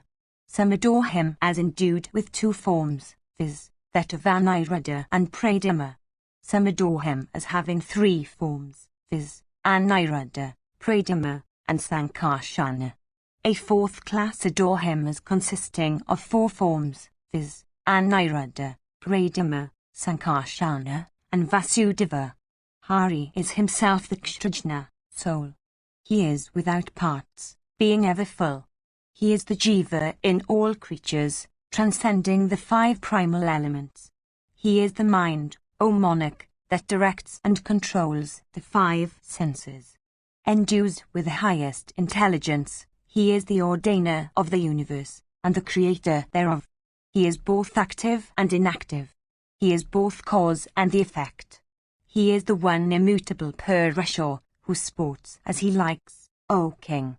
Thus have I recited to thee the religion of desireless devotees, O best of kings, incapable of being comprehended by persons of uncleansed souls, but this I acquired through the grace of my preceptor.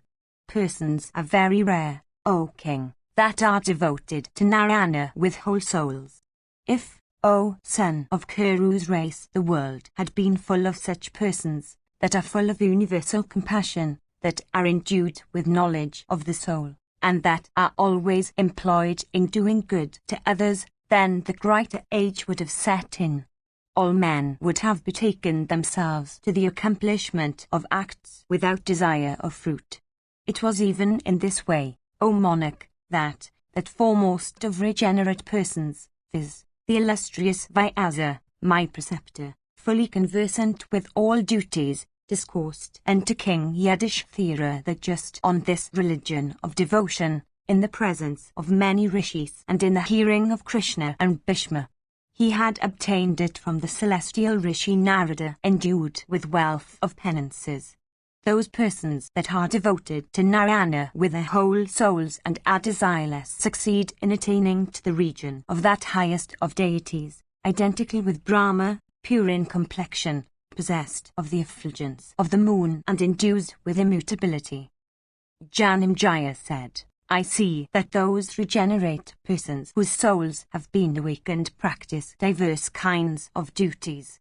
Why is it that other Brahmanas, instead of practicing those duties, betake themselves to the observance of other kinds of vows and rites? Vaisampayana said, 3 kinds of disposition, O monarch, have been created in respect of all embodied creatures, viz., that which relates to the attribute of sattva, that which relates to the attribute of rajas, and lastly that which relates to the attribute of tamas, O Bharata. As regards embodied creatures, O perpetuator of Kuru's race, that person is the foremost who is wedded to the attribute of sattva. For, O tiger among men, it is certain that he will attain to emancipation. It is with the aid of this very attribute of sattva that one endues therewith succeeds in understanding the person that is conversant with Brahma. As regards emancipation, it is entirely dependent upon Narayana. Hence it is that persons striving after emancipation are regarded as made up of the attribute of sattva. By thinking of Purushottama, the foremost of beings, the man that is devoted with his whole soul to Narayana acquires great wisdom.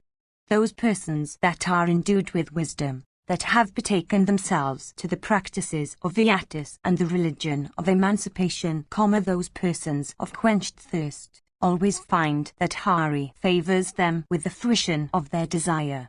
1905. That man subject to birth and death, upon whom Hari casts a kind eye, should be known as endued with the attribute of sattva and devoted to the acquisition of emancipation. The religion followed by a person that is devoted with his whole soul to Narayana is regarded as similar or equal in merit to the system of the Sankhayas. By adopting that religion one attains to the highest end and attains to emancipation which has Narayana for its soul. That person upon whom Narayana looks with compassion succeeds in becoming awakened. 1906. No one, O king, can become awakened through his own wishes. That nature which partakes of both rajas and tamas is said to be mixed. Hari never casts a kind eye upon the person subject to birth and death, that is endued with such a mixed nature and that has, on that account, the principle of poverty in him. Only Brahma, the grandsire of the worlds, looks upon the person that is subject to birth and death because of his mind being overwhelmed with the 2 inferior attributes of rajas and tamas. 1907. Without doubt, the deities and the rishis are wedded to the attributes of sattva, O best of kings. But then they that are divested of that attribute in its subtle form are always regarded to be of mutable nature. 1908. Janamjaya said, how can one that is fraught with the principle of change succeed in attaining to that Purushottama, the foremost of Purusha? Do tell me all this, which is, no doubt, known to thee. do thou discourse to me also of poverty in due order. Vaisampayana said, that which is the 25th, in the enumeration of topics as made in the Sankhya system, viz., when it becomes able to abstain entirely from acts, succeeds in attaining to the Purushottama, which is exceedingly subtle, which is invested with the attribute of sattva, in its subtle form, and which is fraught with the essences symbolized by 3 letters of the alphabet, viz., A, U, and M. The Sankhya system, the Aranyaka Veda, and the Pancharatra scriptures, are all one and the same and form parts of one whole. Even this is the religion of those that are devoted with their whole souls to Narayana, the religion that has Narayana for its essence. 1909. As waves of the ocean, rising from the ocean, rush away from it only to return to it in the end, even so diverse kinds of knowledge, springing from Narayana, return to Narayana in the end. I have thus explained to thee, O son of Kuru's race, what the religion of Sattva is. If thou best competent for it, O Bharata, do thou practice that religion duly. Even thus did the highly blessed Narada explain to my preceptor, the island-born Krishna, the eternal and immutable course, called Dekanta, ending in 1, followed by the whites 1910, as also by the yellow-robed Yatis. Vyasa, gratified with Dharma's son Yudhishthira, imparted this religion to King Yudhishthira the Just, who was possessed of great intelligence. Derived from my preceptor, I have also communicated it to thee. O best of kings, this religion is for these reasons exceedingly difficult of practice. Others, hearing it, become as much confounded as thou hast suffered thyself to be. It is Krishna who is the protector of the universe and its beguiler. It is he who is the destroyer and the cause, O monarch. Section CCCL. Janamjaya said, the Sankhya system, the Pancharatra scriptures, and the Aranyaka Vedas, these different systems of knowledge or religion, or regenerate Rishi, were current in the world. Do all these systems preach the same course of duties, or are the courses of duties preached by them, O ascetic, different from one another? Questioned by me, do thou discourse to me on poverty in due order. Vaisampayana said, I bow unto that great Rishi who is the dispeller of darkness, and whom Satyavati bore to Parasara in the midst of an island, who is possessed of great knowledge and who is endued with great liberality of soul. The learned say that he is the origin of the grandest Brahma, that he is the 6th form of Narayana, that he is the foremost of rishis, that he is endued with the puissance of yoga, that as the only son of his parents he is an incarnate portion of Narayana, and that, born under extraordinary circumstances on an island, he is the inexhaustible receptacle of the Vedas. In the Krita age, Narayana of great puissance and mighty energy, created him as his son. Verily, the high Sudvyasa is unborn and ancient and is the inexhaustible receptacle of the Vedas. Janamjaya said, O best of regenerate persons, it was thou that saidest before this that the Rishi Vasishta had a son of the name of Saktri, and that Saktri had a son of the name of Parasara, and that Parasara begot a son named the island-born Krishna, endued with great ascetic merit. Thou tellest me again that Vyasa is the son of Narayana. I ask, was it in some former birth that Vyasa of immeasurable energy had sprung from Narayana? O thou with great intelligence, do tell me of that birth of Vyasa which was due to Narayana. Vaisampayana said, desirous of understanding the meaning of the Srutis, my preceptor, that ocean of penances, who is exceedingly devoted to the observance of all scriptural duties and the acquisition of knowledge, dwelt for some time in a particular region of the Himavat mountains. Endued with great intelligence, he became fatigued with his penances in consequence of the great strain on his energies occasioned by the composition of the Mahabharata. At that time, Sumanta and Jaimini and Pala of firm vows and myself numbering the 4th, and Sukha his own son, attended on him. All of us, O king, in view of the fatigue our preceptor felt, waited dutifully upon him, engaged in doing all that was necessary for dispelling that fatigue of his. Surrounded by these disciples of his, Vyasa shone in beauty on the breast of the Himavat mountains like the lord of all the ghostly beings, viz., Mahadeva, in the midst of those ghostly attendants of his. Having recapitulated the Vedas with all their branches as also the meanings of all the verses in the Mahabharata, one day, with rapt attention, all of us approached our preceptor who, having controlled his senses, was at time wrapped up in thought. Availing ourselves of an interval in the conversation, we asked that foremost of regenerate persons to expound to us the meanings of the Vedas and the verses in the Mahabharata and narrate to us the incidents as well of his own birth from Narayana.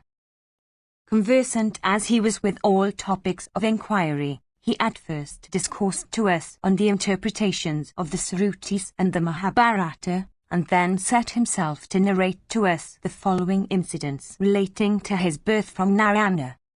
Vyasa said, "Listen, ye disciples, to this foremost of narratives, to this best of histories that relates again to the birth of a rishi. Appertaining to the brighter age, this narrative has become known to me through my penances, ye regenerate ones. On the occasion of the seventh creation, viz., that which was due to the primeval lotus, Narayana, endued with the ostraced penances, transcending both good and ill, and possessed of unrivalled splendor, at first created Brahma from his navel.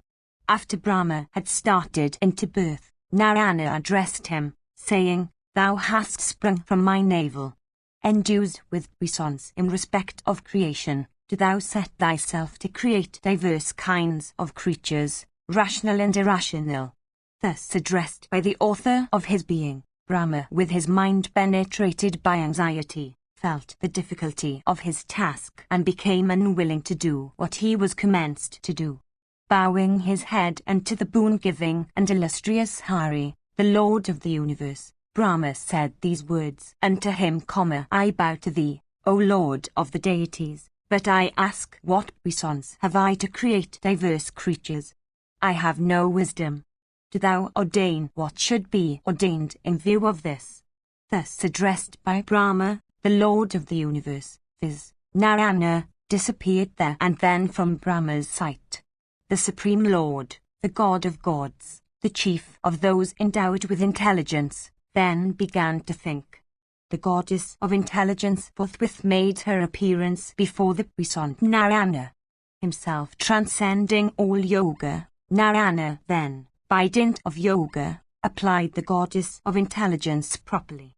The illustrious and puissant and immutable Hari, addressing the goddess of intelligence who was endued with activity and goodness and all the puissance of yoga, said unto her these words, for the accomplishment of the task of creating all the worlds do thou enter into Brahma.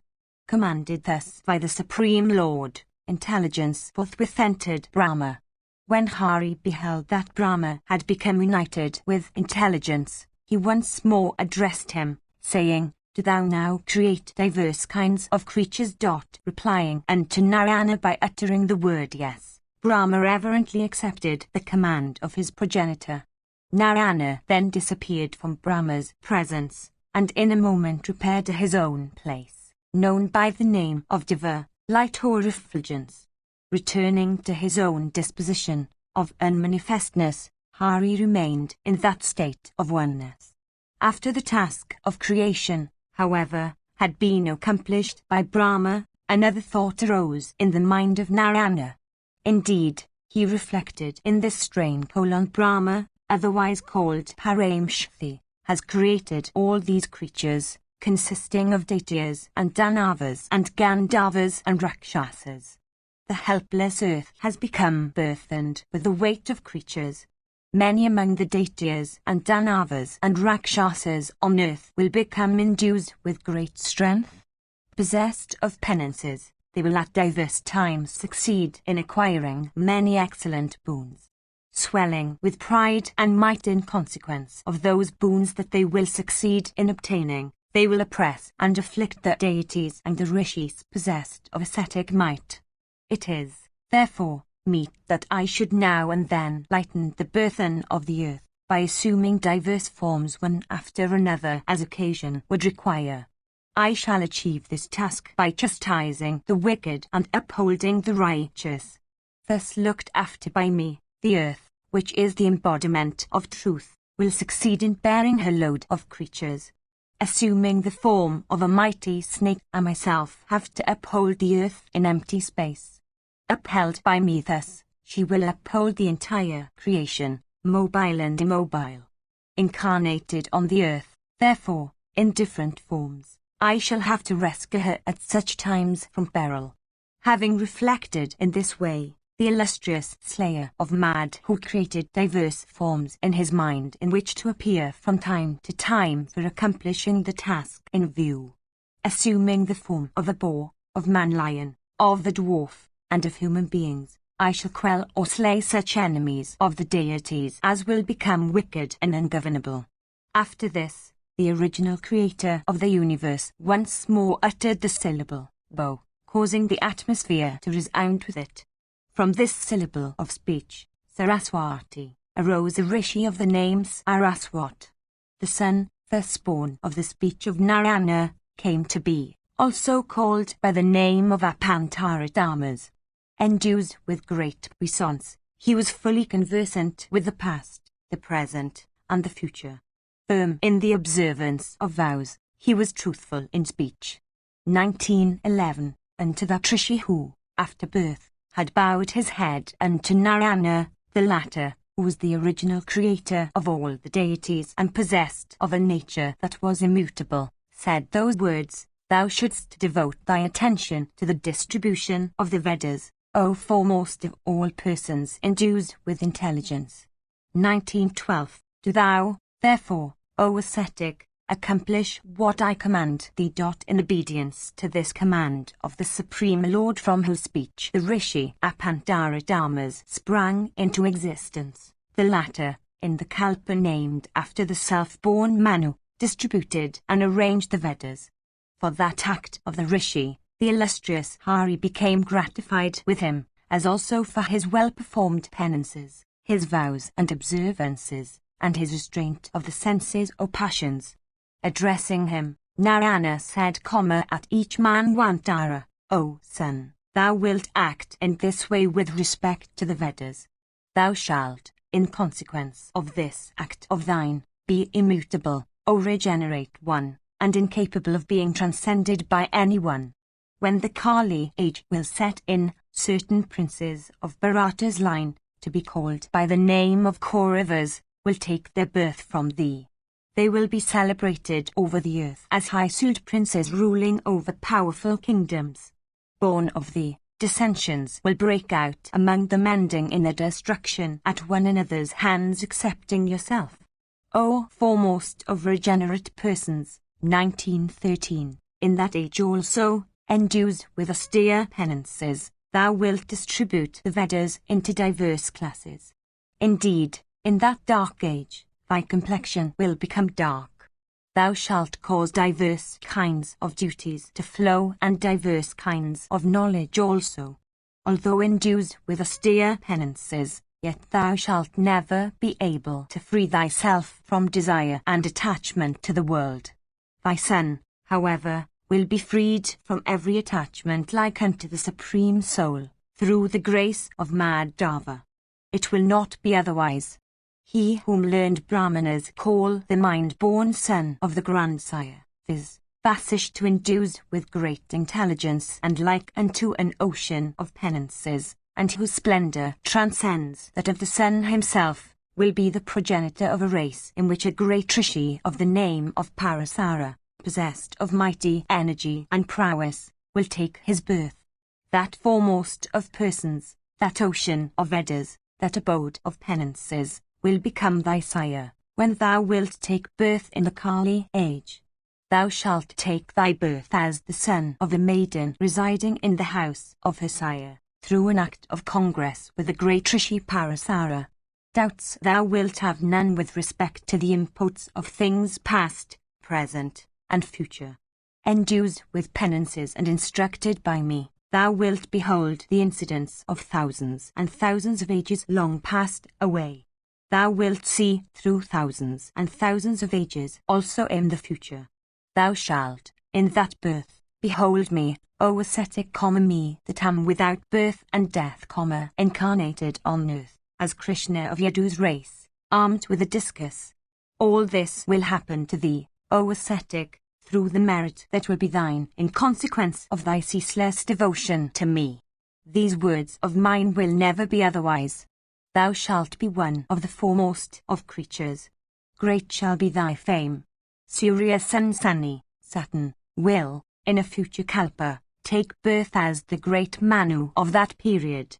During that Manvantara, O Sun, thou shalt, in respect of merits, be superior to even the Manas of the several periods. Without doubt, thou shalt be so through my grace. Whatever exists in the world represents the result of my exertion. The thoughts of others may not correspond with their acts.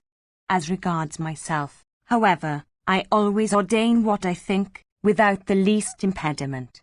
1914. Having said these words unto the Rishi Apantaradamas, otherwise called by the name of Saraswat, the Supreme Lord dismissed him, saying unto him, Go.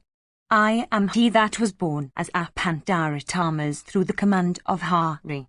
Once more have I taken birth as the celebrated Krishnavapayana, a delighter of the race of Vasishta.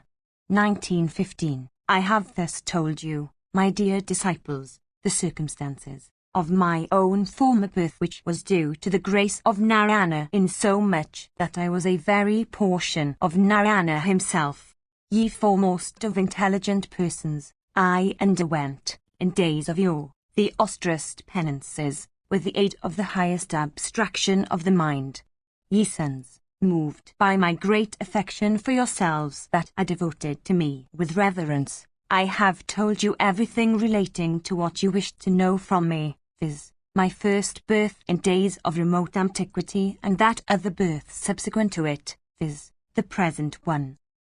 Vaisampayana continued, I have thus narrated to thee, O monarch, the circumstances connected with the former birth of our revered preceptor, viz., Vyasa of unstained mind, as asked by thee. Listen to me once again. There are diverse kinds of cults, O royal sage, that go by diverse names such as Sankhya, Yoga, the Pancharatra, Vedas, and Pasupati. The promulgator of Sankhya cult is said to be the great Rishikapla. The primeval Hiranyagarbha, and none else, is the promulgator of the yoga system. The Rishi Apantaradamas is said to be the preceptor of the Vedas. Some call that Rishi by the name of Pachinagarbha. The cult known by the name of Pasupata was promulgated by the Lord of that master of all creatures, viz., the cheerful Shiva, otherwise known by the name of Srikantha, the son of Brahma. The illustrious Narayana is himself the promulgator of the cult, in its entirety, contained in the Pancharatra scriptures. In all these cults, O foremost of kings, it is seen that the puissant Narayana is the one sole object of exposition. According to the scriptures of these cults and the measure of knowledge they contain, Narayana is the one sole object of worship they inculcate. Those persons whose visions, O king, are blinded by darkness, fail to understand that Narayana is the supreme soul pervading the entire universe. Those persons of wisdom who are the authors of the scriptures say that Narayana, who is a rishi, is the one object of reverent worship in the universe. I say that there is no other being like him. The supreme deity, called by the name of Hari, resides in the hearts of those that have succeeded, with the aid of the scriptures and of inference, in dispelling all doubts. Madhava never resides in the hearts of those that are under the sway of doubts and that would dispute away everything with the aid of false dialectics. They that are conversant with the Pancharatra scriptures, that are duly observant of the duties laid down therein, and that are devoted to Narayana with their whole souls, succeed in entering into Narayana. The Sankhya and the Yoga systems are eternal. All the Vedas, again, O monarch, are eternal. The Rishis, in all these systems of cult, have declared that this universe existing from ancient times is Narayana's self. Thou shouldst know that whether acts, good or bad, are laid down in the Vedas, and occurrence in heaven and earth, between the sky and the waters, are all caused by and flow from that ancient Rishi Narayana. Section Glai. Janamjaya said, O regenerate one, are there many Purushas or is there only one?